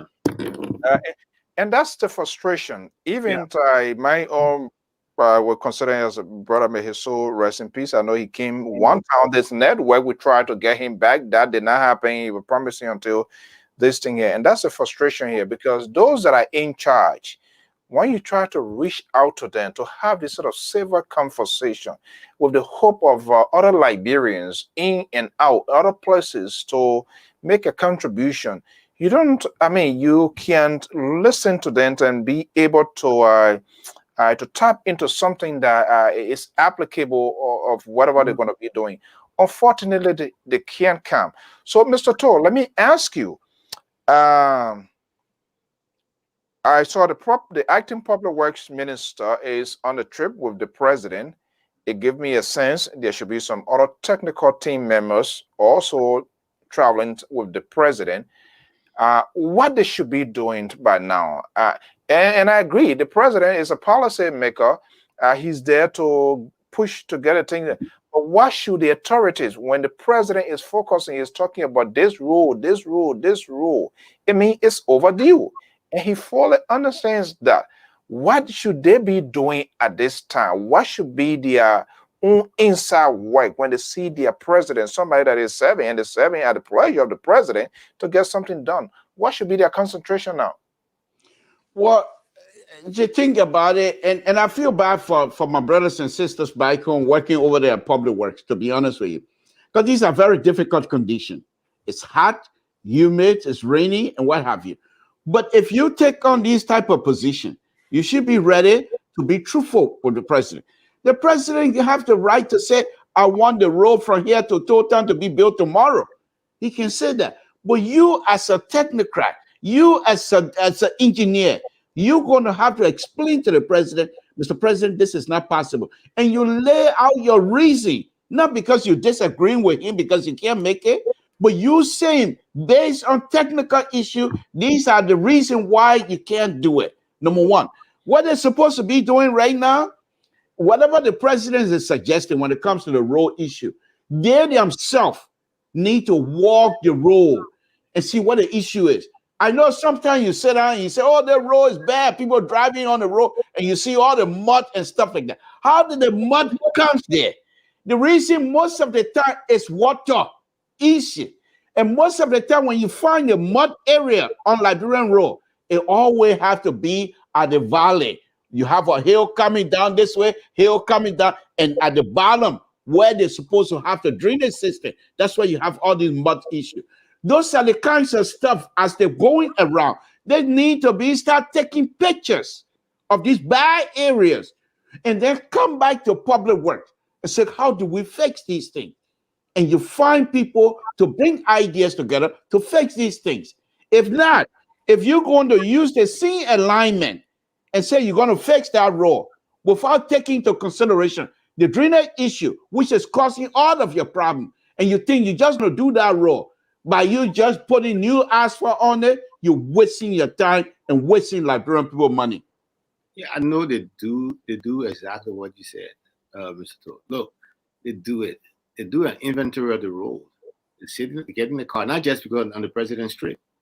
I know I've seen them do it, you know, so they do it. Look, I still, but one of the things I will tell you again, and I know I'm going to get a lot of beating out there from people, but I think right now, I would take any road there's no road.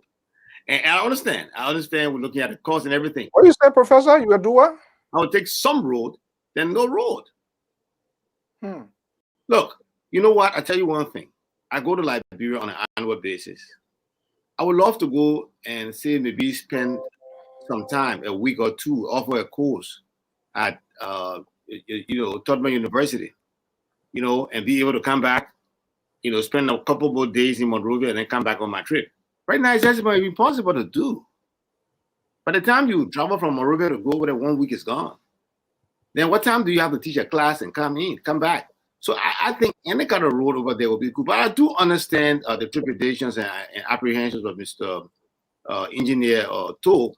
I do understand those things. And I think I would say this again, I would encourage him. Look, it's the same issue it's the same issue I face when it comes to education in Liberia. I don't give up on it. I continue my suggestions. I continue to do the things that I think I can do by myself, to serve as an example. So I think I will encourage the engineering society. I will encourage people like Engineer Tool to continue to do the things that they are doing, to continue to send those ideas to the government. And, you know, who knows? Somebody over there is going to listen to it, and help to make the rules better.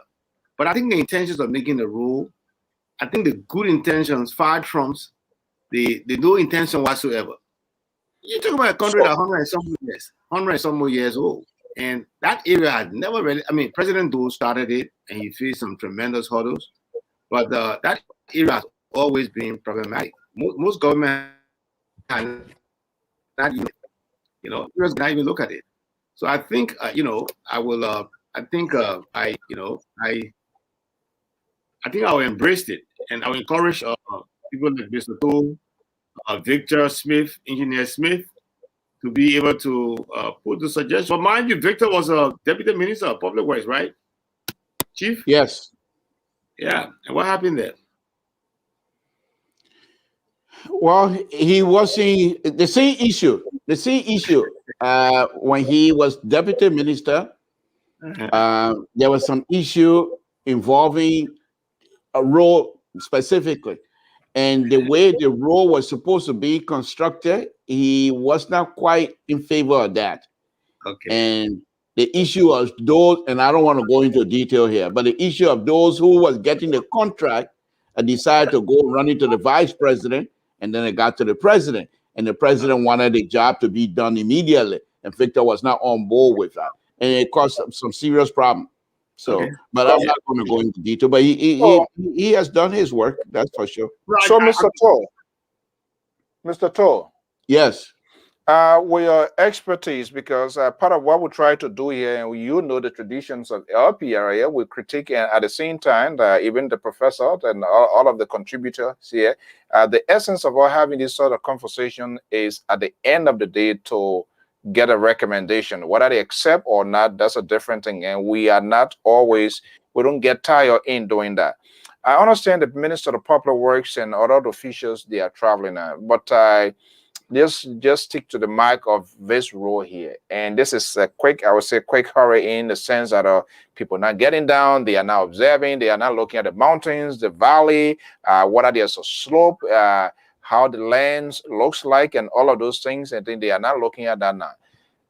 Should that team or the Ministry of Public Works, their technical team or the road engineers, after this president's visit, should that team go back to do their own walkthrough, to observe, to get a picture? Because the convoy movie, I'm not sure they are taking picture, and that's quite correct, because that's going to give them a sense of idea how the technocraft going to get the structure here. Because as a matter of fact, because of the lack of maintenance too, that's what get that whole road looking like this. Some places they just, I'm not an engineer, but some places they just need to clear out, and like you said, get that sunlight, get those dye up, fill in that place, right? Am I doing good here, Mr. Toll? Yes, yes. But why are you not looking? Why are you looking at your phone?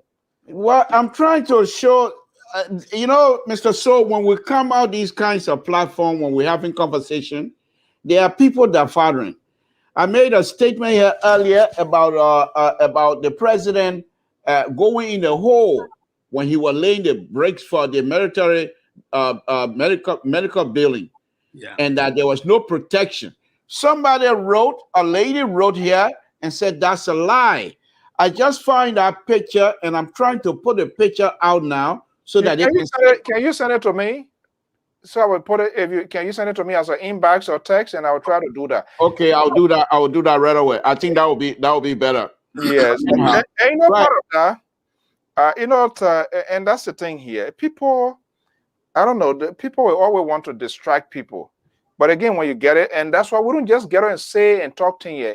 It doesn't even mean all that we say here is 100% correct as well. We are human beings. No one is infallible. But going back to my point, do you think after this president's visit, the Ministry of Public Works, in order for them to get a comprehensive or real to review, I'm not sure whether that was first or second or third time, but this is just a passing through thing because the president is moving according to schedule. Should they go back to go and do assessment on those roads in order to give them a clear-cut idea as to how they're going to lay out? Well, at this time, Mr. So, I think the trim had left the station. Oh my goodness. For them to go back now. They have not started construction. I am saying. I know, but I hope by this time for the president to come out and make that kind of pronouncement, you will think that the design process is already behind them. No. So this is how this whole process works. Let me just lay out a little bit. So if you have say a project, a role, first of all, what is the purpose? You find out what the purpose is. Who's going to utilize the road? You find that. How many people, how many cars going to utilize the road? You find that. What is the weight? What is the maximum weight that this road going to be allowed? You find all of that. Then you say, okay, when you're done with that, then you talk to the community to say, this is what we're bringing, and these are the conditions. Can you guys handle that? They say yes. I'm just giving you a short version here. Then everybody get together. Then you say, okay, let's go to design. Then the design comes out and tells you what type of role you're going to have.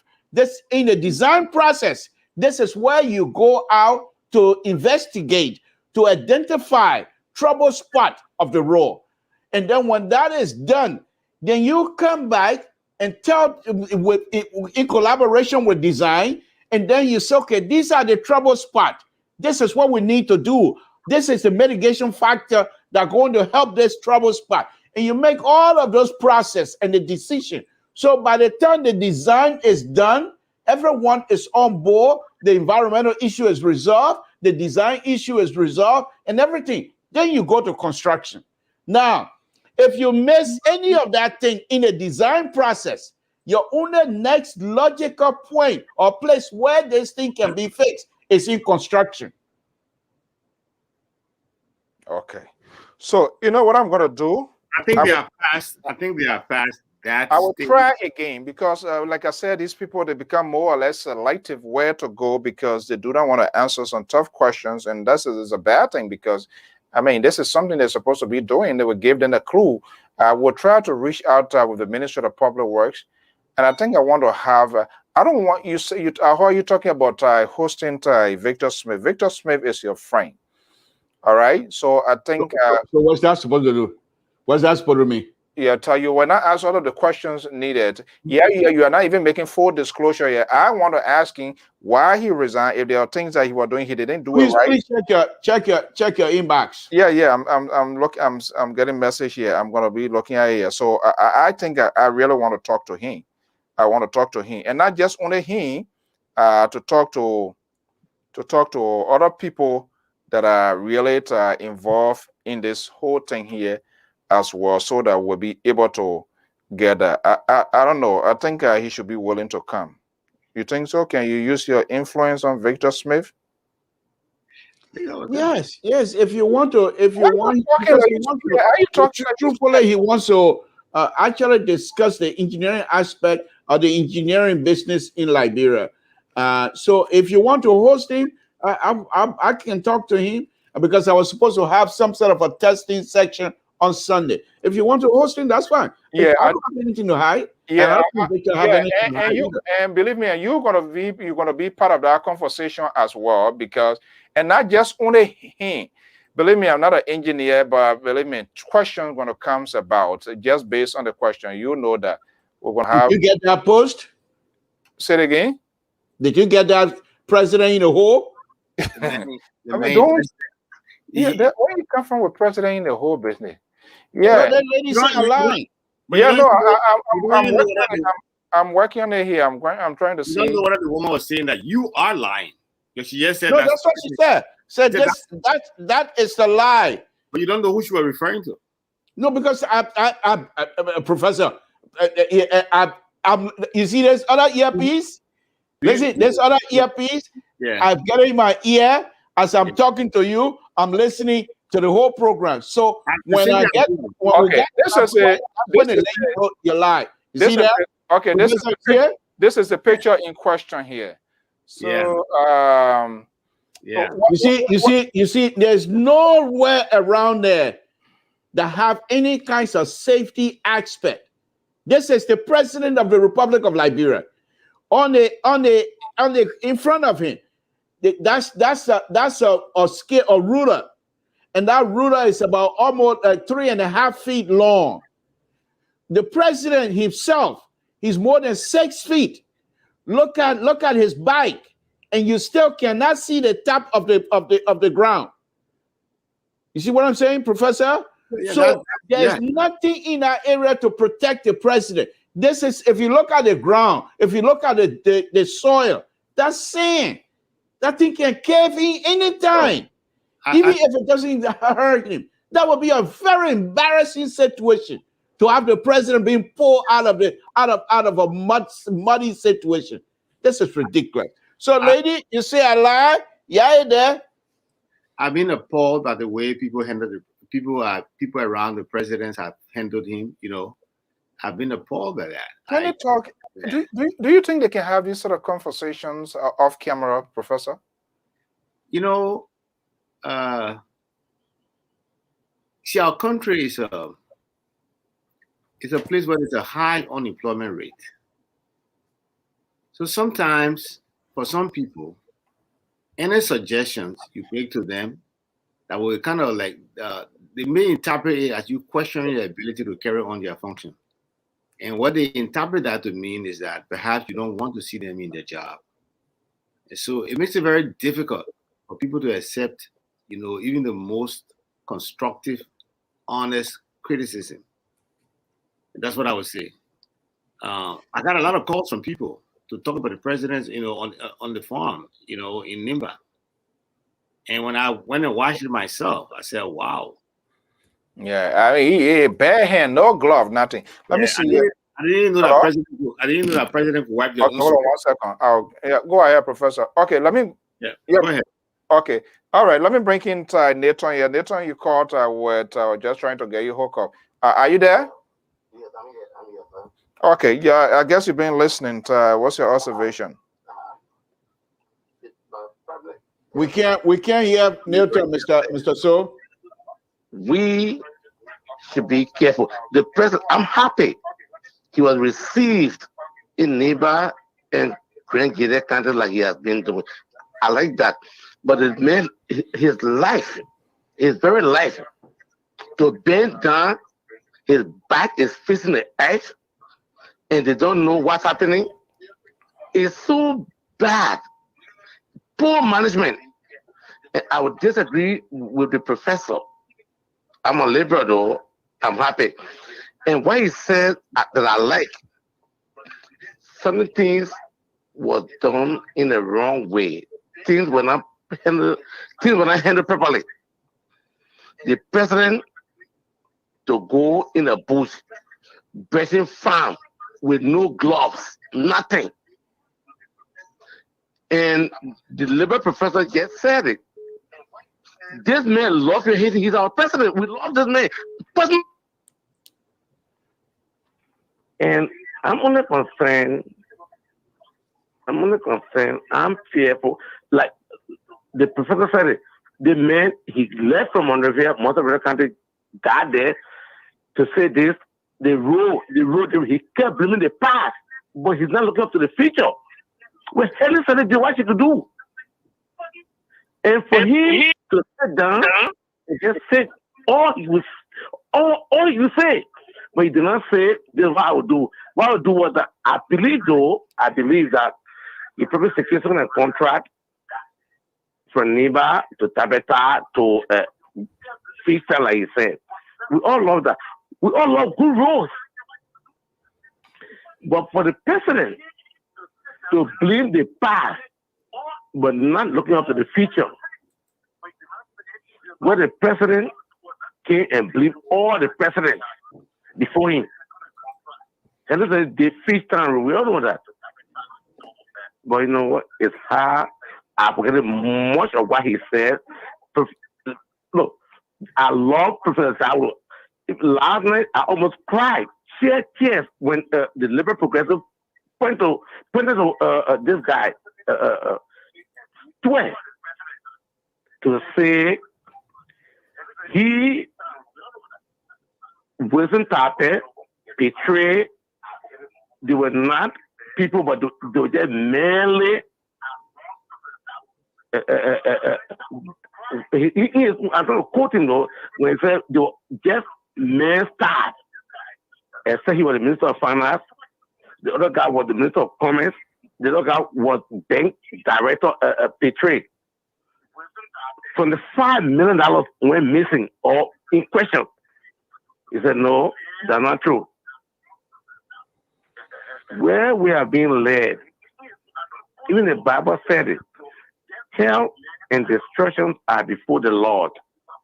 How much more than the heart of the children of men? For Finance Minister to say, oh, that man staff. He's not man staff, but he's Finance Minister. Who are your bosses? From the $5 million, this is sinful, it's bad. I respect the professor. We have argued many a time. I saw Mr. George. We have talked many a time, not on phone now, but on this platform here. But what's happening? For the president to say that he don't know or it should have been done a long time, but he didn't mention the ones that were done before he came into power. Government is a continuation. And I respect Professor Zaulu, Mr. George, the progressive, who I agree with most of the time. I believe that liberals save the world. I believe we save the world. And with the Marshall Plan to save Europe, I can tell you what has the Democratic or what liberals have done for the world is clear. What has the GOP done for the working man? We did Obamacare, Social Security, Medicare, Medicaid. Point to one thing of which you are proud to be a conservative. One thing. The leaders of the United States are the ones that have kept us. All right. I appreciate it. Yes. Okay, let me go to, I think I get a next caller here before we can.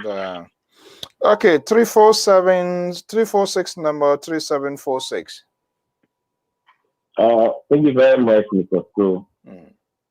And thanks to your colleagues in the studio there with you. You are listening to the president why it is true that it is delayed, but it is a bad thing. Sometimes it is good to go on the ground to see first-hand issues.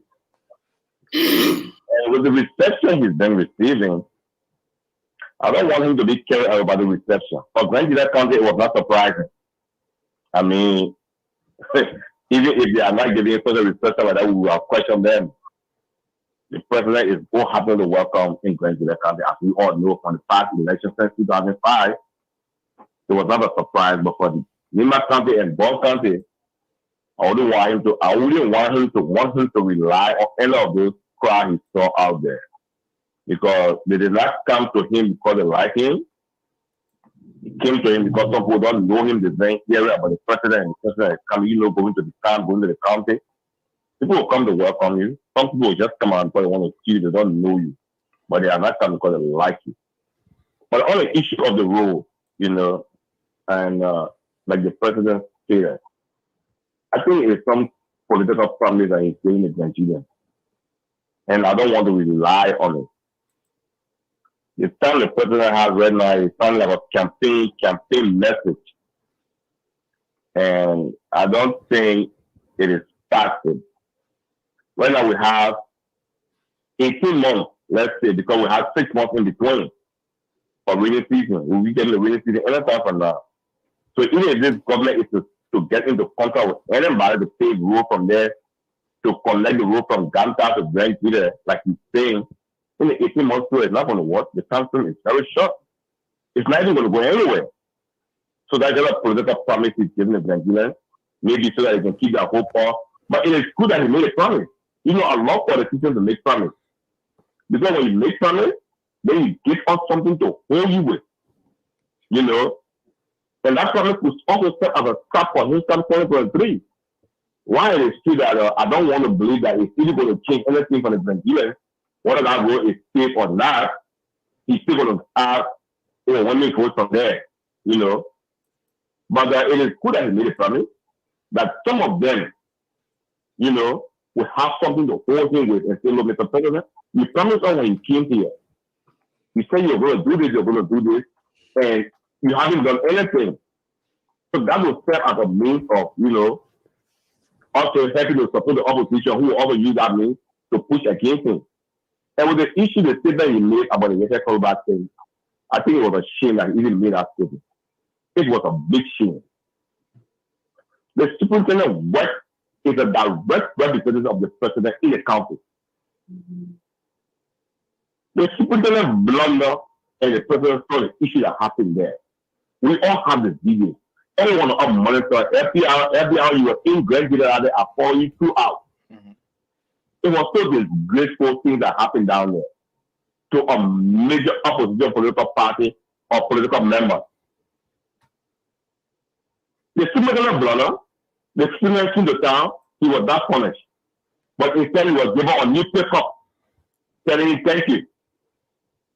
So for you to not come out to be telling us that what they did wasn't right, it's just that, you know, you just play fool of yourself. And I wish he had never said it. And just let people don't laugh. Because what he has done now, he has awakened people to start discussing what he said. Those are some of the hypocrisy we talk about. You know? He did not punish the superintendent when he said it, when he committed the act. People who were involved in the act up to this person, no investigation has been conducted into that act, which was very, very disgraceful. You know, kind of spoiled the Nigerians because it was just few people who were involved in it, were not all of the Nigerians. Right. You know? But you did not show any investigation. You just let it die. And now you're bringing it up. I wish you had never said it, man. And okay. It's just that. Thank you very much. Yeah. Okay. Thank you so much. Okay, so thank you. Okay. You know, and like this is what we're receiving here. And I think people, they need to know whether we agree or disagree is the president of the Republic of Liberia. And I see here Gondamon, he said, tonight the progressive is the man of the discussion. Really? Hey. Okay, let me see the other person that calling, and then I'll go back to the crowd, to the group. Hello, caller, are you there? Caller, are you there? 717 number. Yeah, this is James David. I'm there. Okay, Mr. David, good evening. Welcome. Yeah, thank you very much, Mr. Go ahead.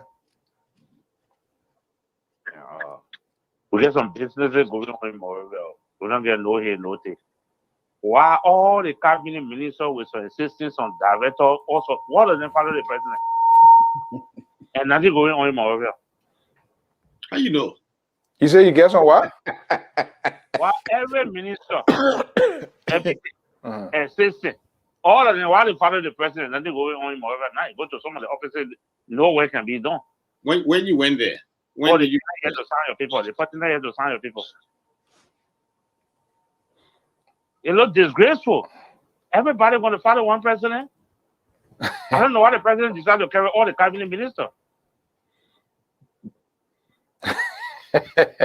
So nobody in Montreal, no office open. Is that what you're saying? You know, some offices open, but you go there, the president has to sign the paper with the president. That what did I say?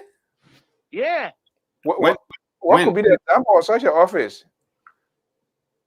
Actually, when that happened. When they say the minister not here, the boss man not here, nobody will sign your paper.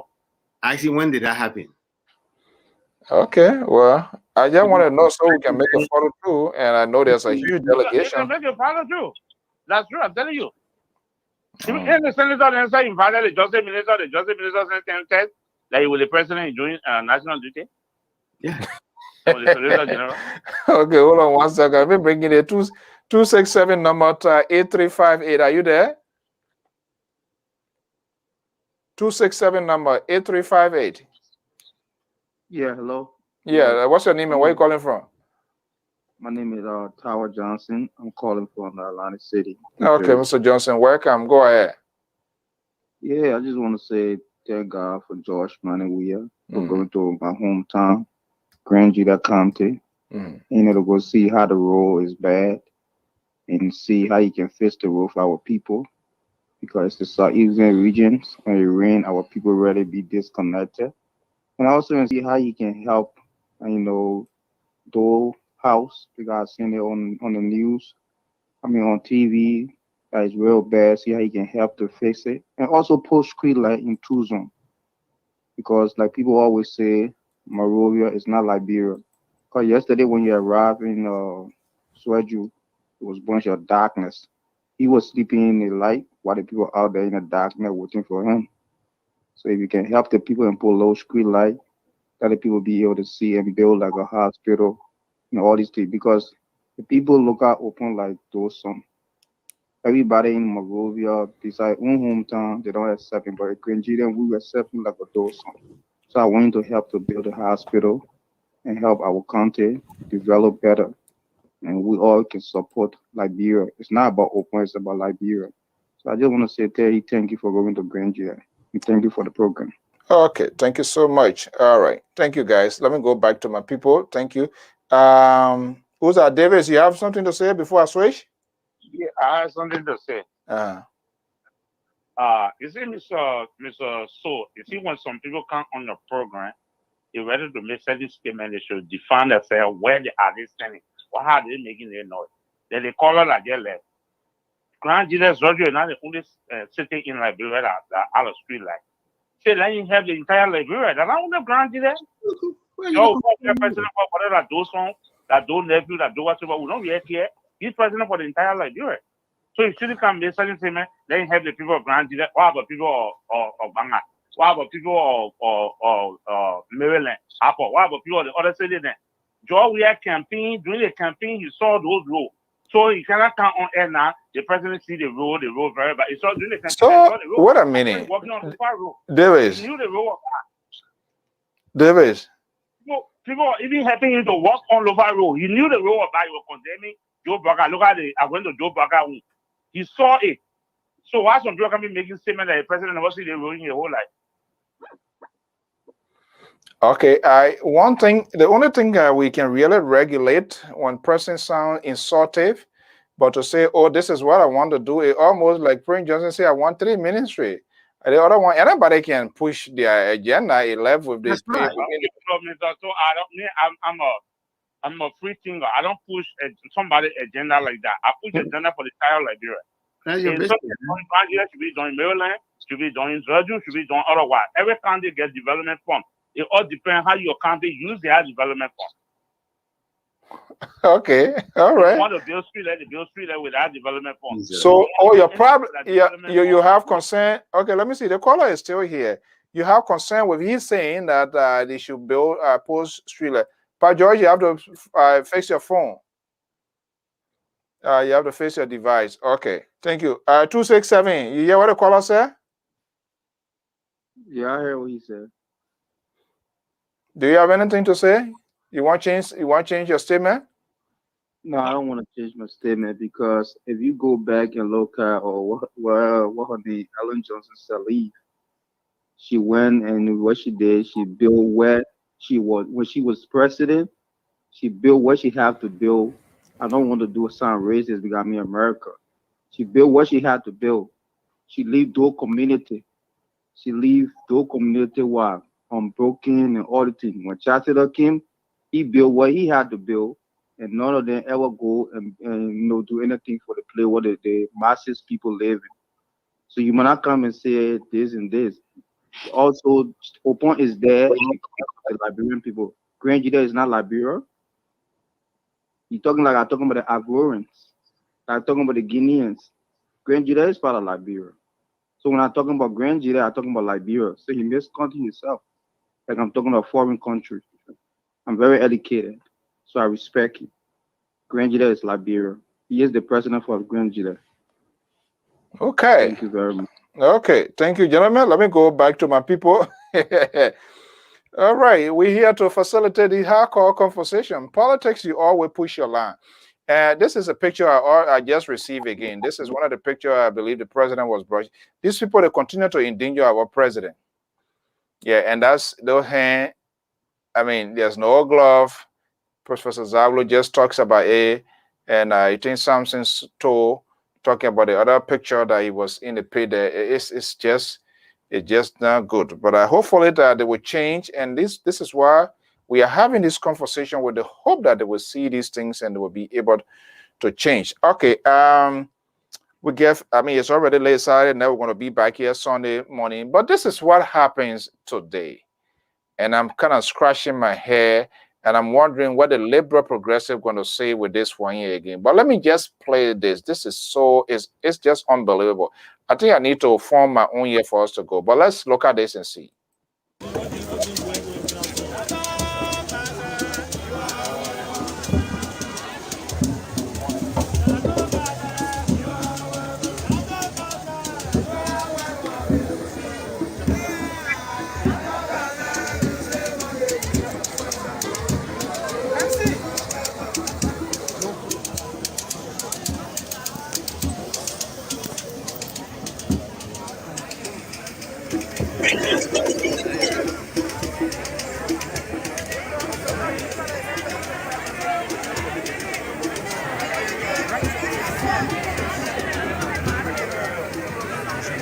Gentlemen, please cooperate.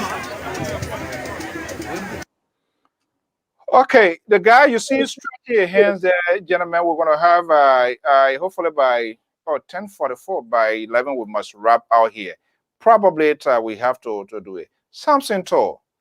We have another political parties, the People's Liberation Party. They have this similar something like this in, I believe, in Mozambique or whatever, similar political party like that. Daniel Cassette, who one time, you remember, said the government, they were telling him and stuff like that.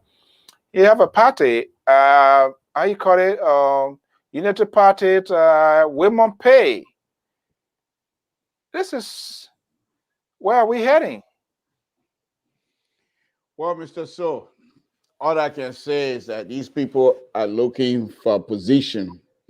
And this is ridiculous. This is truly ridiculous, to be honest with you. Because even between CDC and the hardcore opposition, there's not much ideology. There's not much. The way they think and the way they do things pretty much the same, except they try to divide themselves because they want state power. You cannot tell me that George Weah is more conservative than people like Alexander Cummings, or George Weah is more liberal than people like Dr. Bakai. Every one of them. Even if you look at the policy, their policy pretty much tailored same thing. In fact, in the pro-poor agenda, most of the pillars of the pro-poor agenda, according to them, they got those things, those ideas from lesson learned, they call it. Those ideas from Ellen government. So there's not much of a difference. Now, for a political party to be coming to stage, this is how they do it. They will go out and put themselves, register themselves during the election, and then they go come in, no point, But second round, then it's to say, okay, we'll throw our political party weight behind this person, and then you go into negotiation. If you win, you got to give up 1 or 2 ministry. This is how they. This is just corruption at its height. What is the reason? What is the essence right now of you forming a political party in Liberia? You have all of the proliferation of we can't even manage it. Give me a headache. Exactly. What are you saying? Your idea is different from what? So it's just, for me, it's just a way of people looking for a way to make money. That's all it is. All right. Look, not going far here, Professor. Well, I guess can Wilmon Pay be a new generation? Wilmon Pay, he left Unity Party in turmoil. They are unable to fix things. They are unable to do that. Today he was speaking. He's completely off of Unity Party now. I think he's one of the top leaders of this People's Liberation Party. Yeah, and I agree with the Liberal Progressive 100%. This is not about establishing a party. It's about fronting for jobs in the future. That's all. This practice has gone on for several decades now. And one of the things I'm trying to do in Liberia is that I'm trying to engage young people. I'm doing a lot of work in Kakata, and my work is about political conscientization of the young people, about who do you vote for, and why you vote for the people you vote for. I engage the youth constantly about those things. When they come to me and make noise about this other candidate or other person, I'm saying to them, why? Because unless we try to teach our kids, some of these things, it will be very difficult for our country.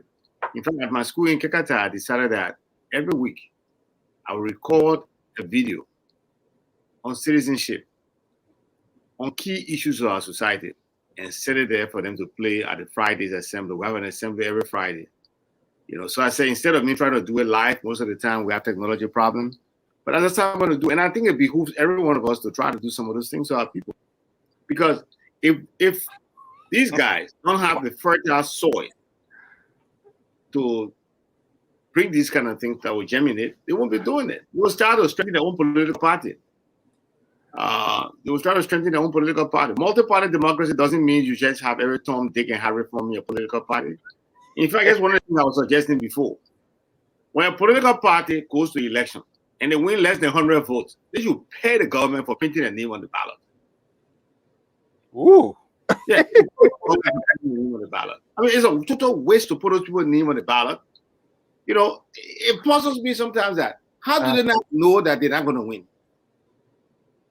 What's the essence of you participating in it when you know that you get somewhere? I mean, this last election was a guy who he had more pool washers than votes earned. The pool washer. He paid more people to wash the pools for him than the votes he earned. Man, that's a joke. Okay. So, look, I think we're going to be here. One of the tomorrow going to be a fast editing program. Starts at 7. A young guy going to be contesting the vacancy for now Senator Zoe Emmanuel Pennant. Ero Madison Guion will be joining us live from Liberia, from Grand Judah. He's going to be contesting District Number 1C. Pa George, you open your mic. My job is supporting Fred one. What are you doing? Yeah, Fred running. Well, Pa George, we're not hearing you.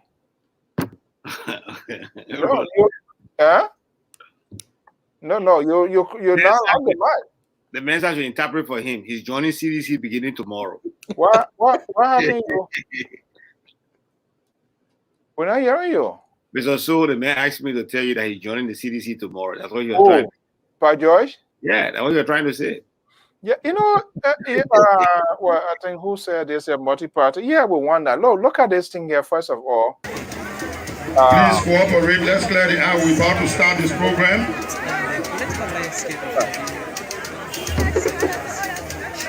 Yep. Can you please clear? This is very same thing we are frying on here from time to time on Liberia Public Radio. You want to be a new face, and you're doing the same old thing the old people, the people that are there, they are doing. These are all malicious. These are not state security. You know, these people wearing this khaki and why they are malicious. People get a little money and they just go back khaki, take it to full man, so they wear her now and they tend to. Let me see who the 701 number here. We're coming closer. Hello, caller, are you there? Hello? Yeah, hello? Yeah. Greetings to all my other folks on the platform. Good evening. Welcome. What's your name? Where are you coming from? My name is Teddy Tail Lion Yakon. Okay. Calling from Fargo, North Dakota. Fargo, North Dakota. How are you today? Oh, I'm fine. Great. Okay, great. Thank you for being part of the talking. I would like to applaud you first, for the past few months. You, Pa George, Pa Zaulo, you people are elderly people, elderly and mature people, and I do understand the advocacies of Pa George. And I think this time around, he is thinking and rethinking to make a better judgment. Sometimes, when it comes to this politics, people try to be complacent somehow, but whenever they see you doing the right thing and they try to readjust themselves, So, Pa George, you people have been doing the right thing for the nation, stomping your heads on some serious national issues. But let me let you know that I'm a strong supporter of the president, and supporter of the pro agenda. I would like to speak on the new political party. Dr. Daniel Kase. Yeah, what I'm saying, I'm talking in terms of your co-host, the other Mr. What's his name? I just forget his name. Work with the LPR. Oh, the Libera? Samson Toe? Samson Toe and Pa George and Pa Zaulo. I think you guys already hit the nail on the head due to the new political party, their intention and what they have to do, in the future.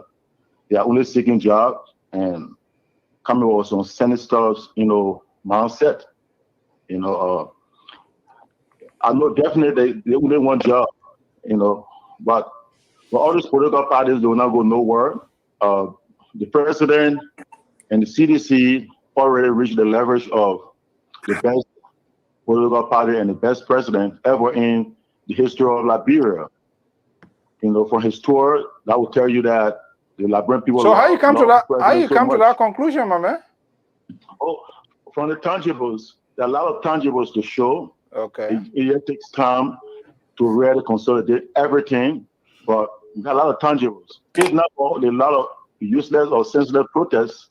By this time, the president will accomplish more of these things.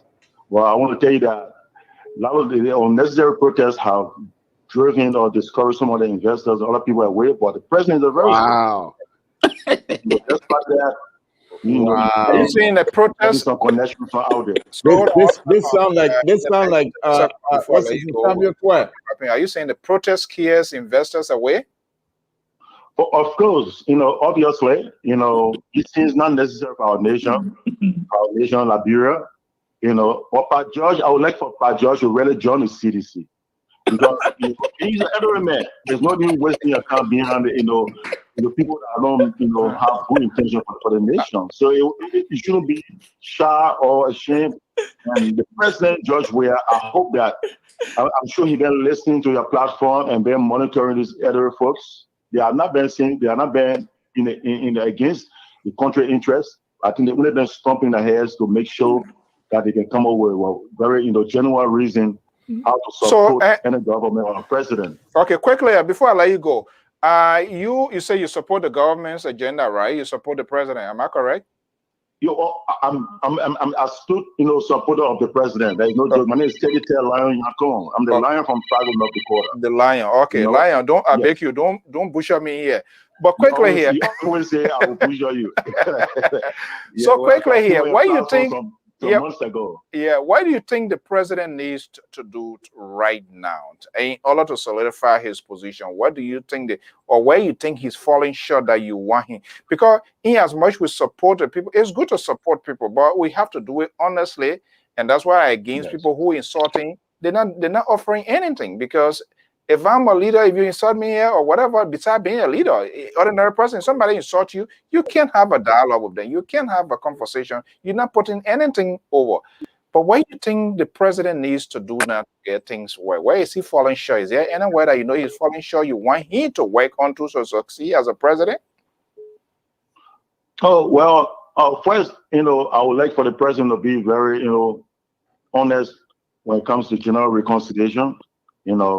Like looking at the situation, like people like Pat George and some other people, he shouldn't, take things against them. Pat George not in government. Pat George here is a town cry on Lpr-Tv. Who get time for him? I keep mentioning his name because, I said there are some of our elders that in the society, they are very imperative to our society. So in the nearest future of right now, some of these people, people will have to pay some attention to them, to encourage them. All these things will, boost the energy of general reconciliation. The president should be committed to that, and the president should make sure those that are working for him, as he said that this time around there will be no time for lapses, no mistakes. So, all those workers, all those ministers, you got to, be strong on them, make sure they do their job, right, and committed, citizens, educated citizens should be employed in the government. What's about those who are not sedition? Liberians. Other nationalists that mean well for the nation, you should incorporate them in the government and try another group. Some of the other group, the other people that from the oppositions that he gave the chance to, and those people, some of them, they know what they were, and some of them, they help to bring the president down, and the president have to revisit their positions. And other nationalists that have a patriotic mindset for the country, the president should encourage them to come around. All right. The Lion, you are the best. Thank you so much, my man. What? Thank God. I mean, I thought the Lion was going to stress in the East Coast here, but I know you can't do that, because I know you would love to still listen to us here for us to discuss the issue. My man, thank you so much for your... I will monitor my paps, and take some advices from you. Sometimes I know you're on the show, but I monitor you and Pap George. People like you and some other nationalists that I'm trying to, advocate for within this man.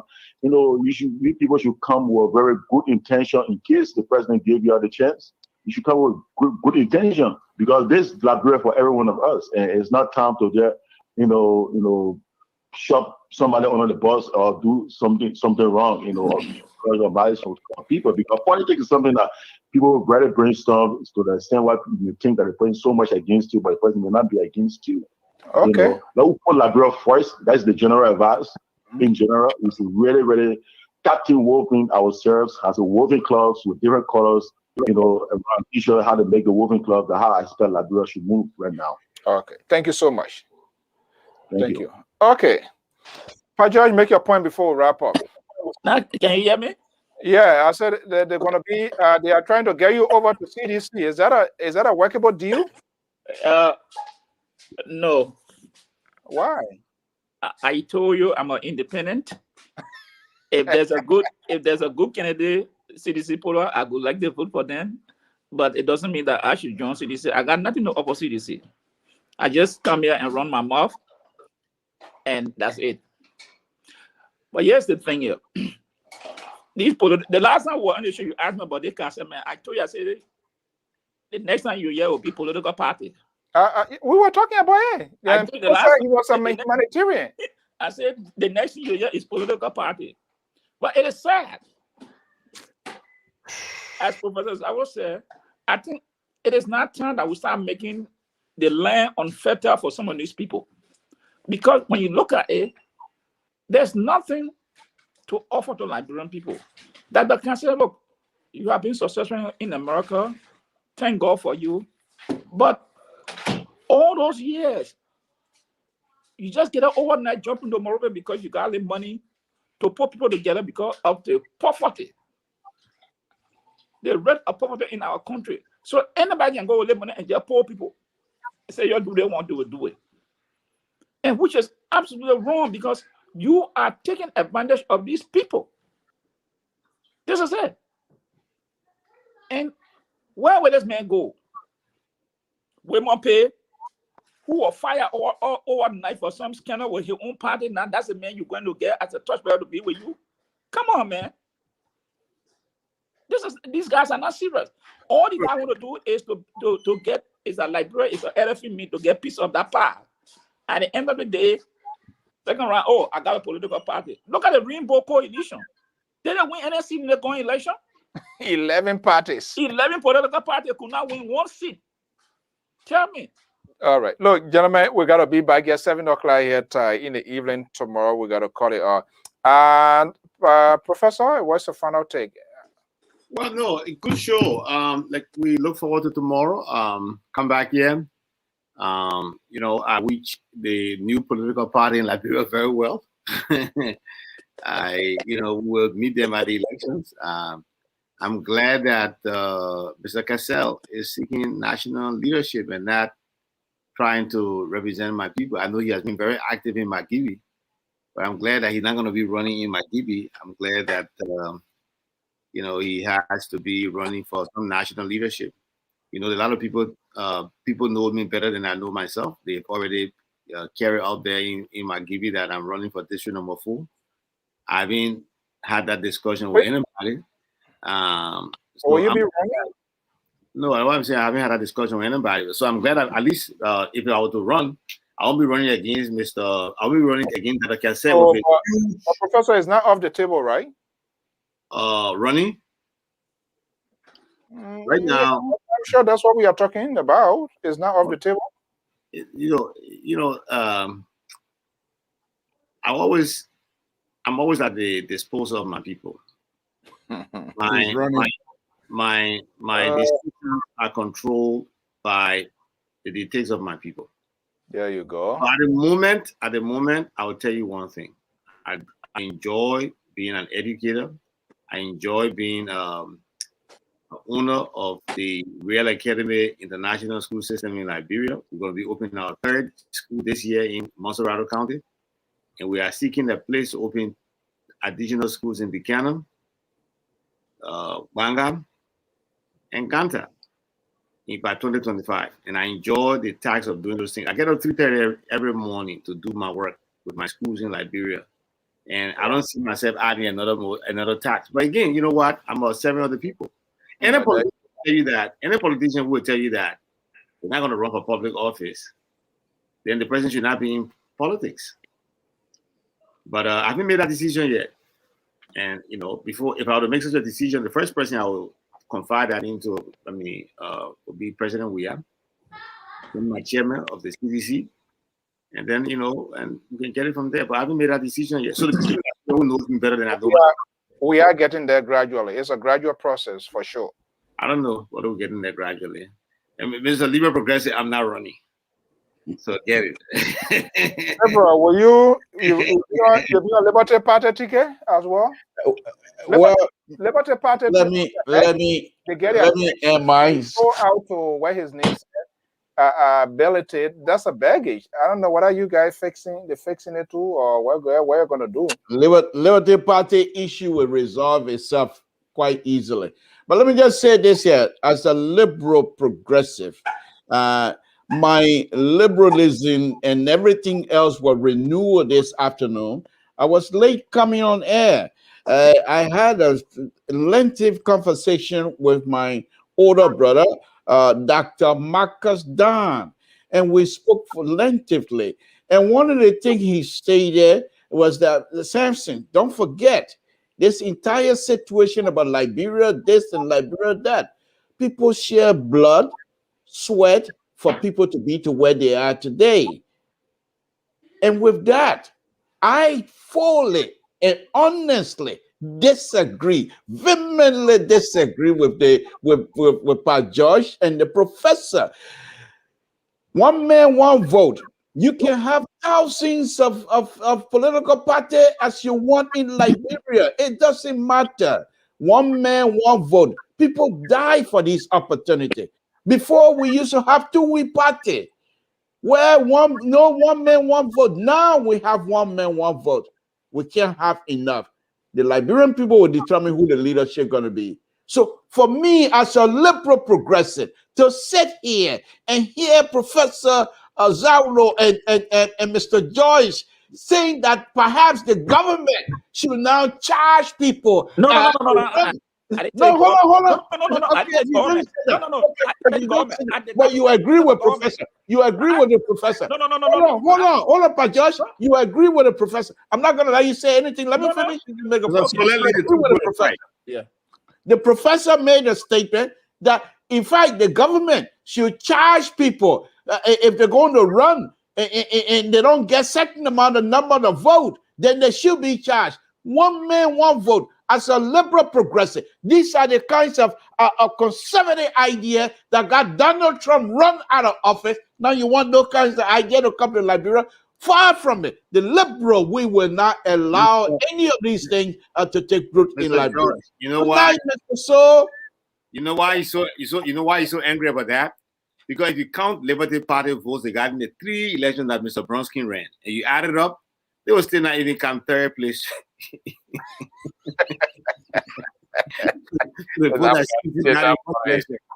Okay. Look, Mr. Cole, I agree with Professor that we should make the land unfertile for so many institutions. That is by educating our people. That's the point I totally agree. I do not agree about that's the danger for me in allying with the liberal. But let me just tell you, you got your Kenya go and look ability. Okay. Because Liberty Party, everybody that I had at that party, they got some skeleton in the closet. So if you want to yell louder, bring Billy there or your party chairman so we can yell.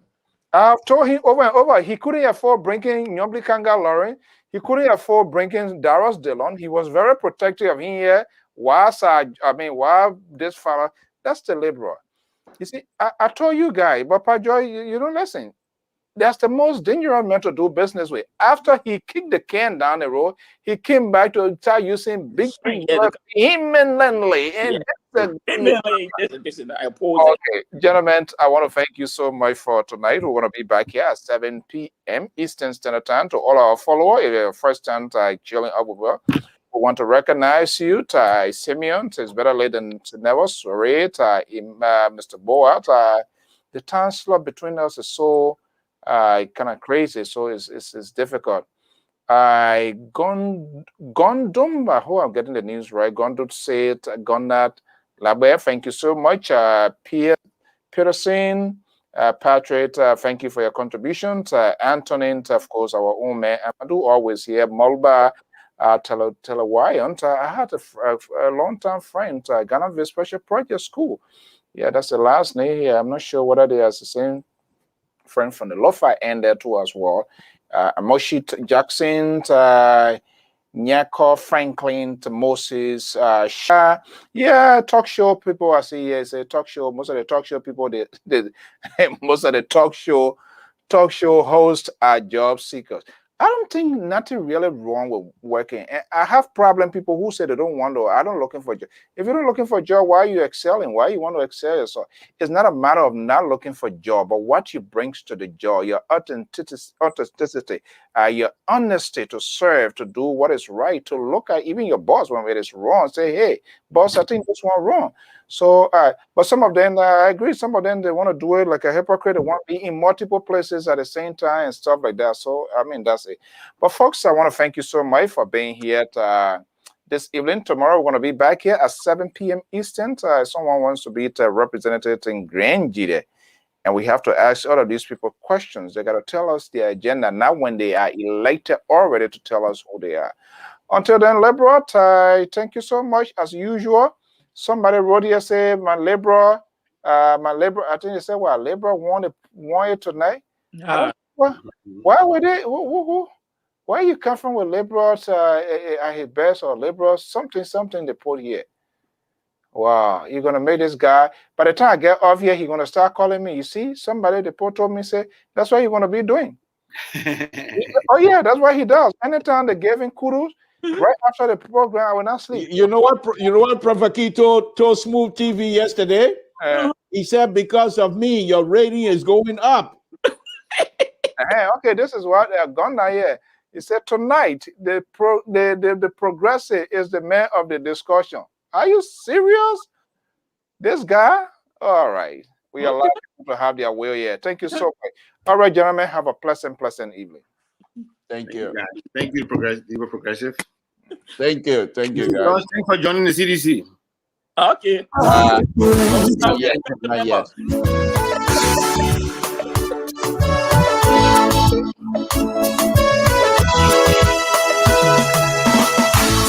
Hey, come let's pray, Jehovah. Come let's worship Jehovah. It is the prison. Come let's praise. It is everything. Oh, the worshiping. Oh, He gave. Okay, well, folks, every good thing must come to an end. Thank you for sharing your beautiful Saturday evening with us. Without you, we can't do what we are doing here. All we just call for at all times is to have these conversations with honesty, civility, respect for one another, even for those of you who are going to be arguing online. Yeah, it's good to have a diverse and dissenting views on critical issues, but it must be done in the context of civility. And this is why we always kept reminding our followers, our viewers, our language, the tone, the effectiveness of communication is very, very much important. This is what not happening. That's why we are having all of this trouble. Everybody like some sort of just over the top. People are intolerant. Political leaders are intolerant. They are unable to have conversation. And that is just not doing well for our country. And the reason I frown on this here, I'm not a favor of people wearing these malicious uniforms. It brings a flashback. We went through terrors of time. You know, these were some of the uniforms these people were wearing, these rare burials. And this, you know, they took this stuff from South Africa and they do not even know what it entails. Liberia is still going through a fragile process. People were not adequately demobilized. You see some people shooting themselves, reporting, doing this. You think it's for nothing. But what people don't accept what they call the PTSD and all of these things. There are a lot of, they don't even consider the mental illness. You know, so anything that happens, people are being held responsible without looking at the medical aspect of it. That's just quite appalling. And so there is a need that if you come up, it's not a bad thing. They can have as million as political party. But I want to see you when you come out as a different institution, set yourself apart so that people will see the distinction. But if you are walking the line and walking the walk of the same other people that are there, the CDC sour, the opposition solidarity brigade with bread bearer, and you come in with khaki fitty, man, I don't see the different pace. I don't see the different steps that you are bringing. It's like the same old thing. Be yourself. Do not imitate. You can better be yourself. In that way, you can better defend yourself. Because these people, their attitude is damaging the young generations, the young people. They are not talking about how they're going to put in place a rehabilitation and how they will build their human capacity. They just create battlecry because that's the order of the day. So other people doing that, you're going to do it.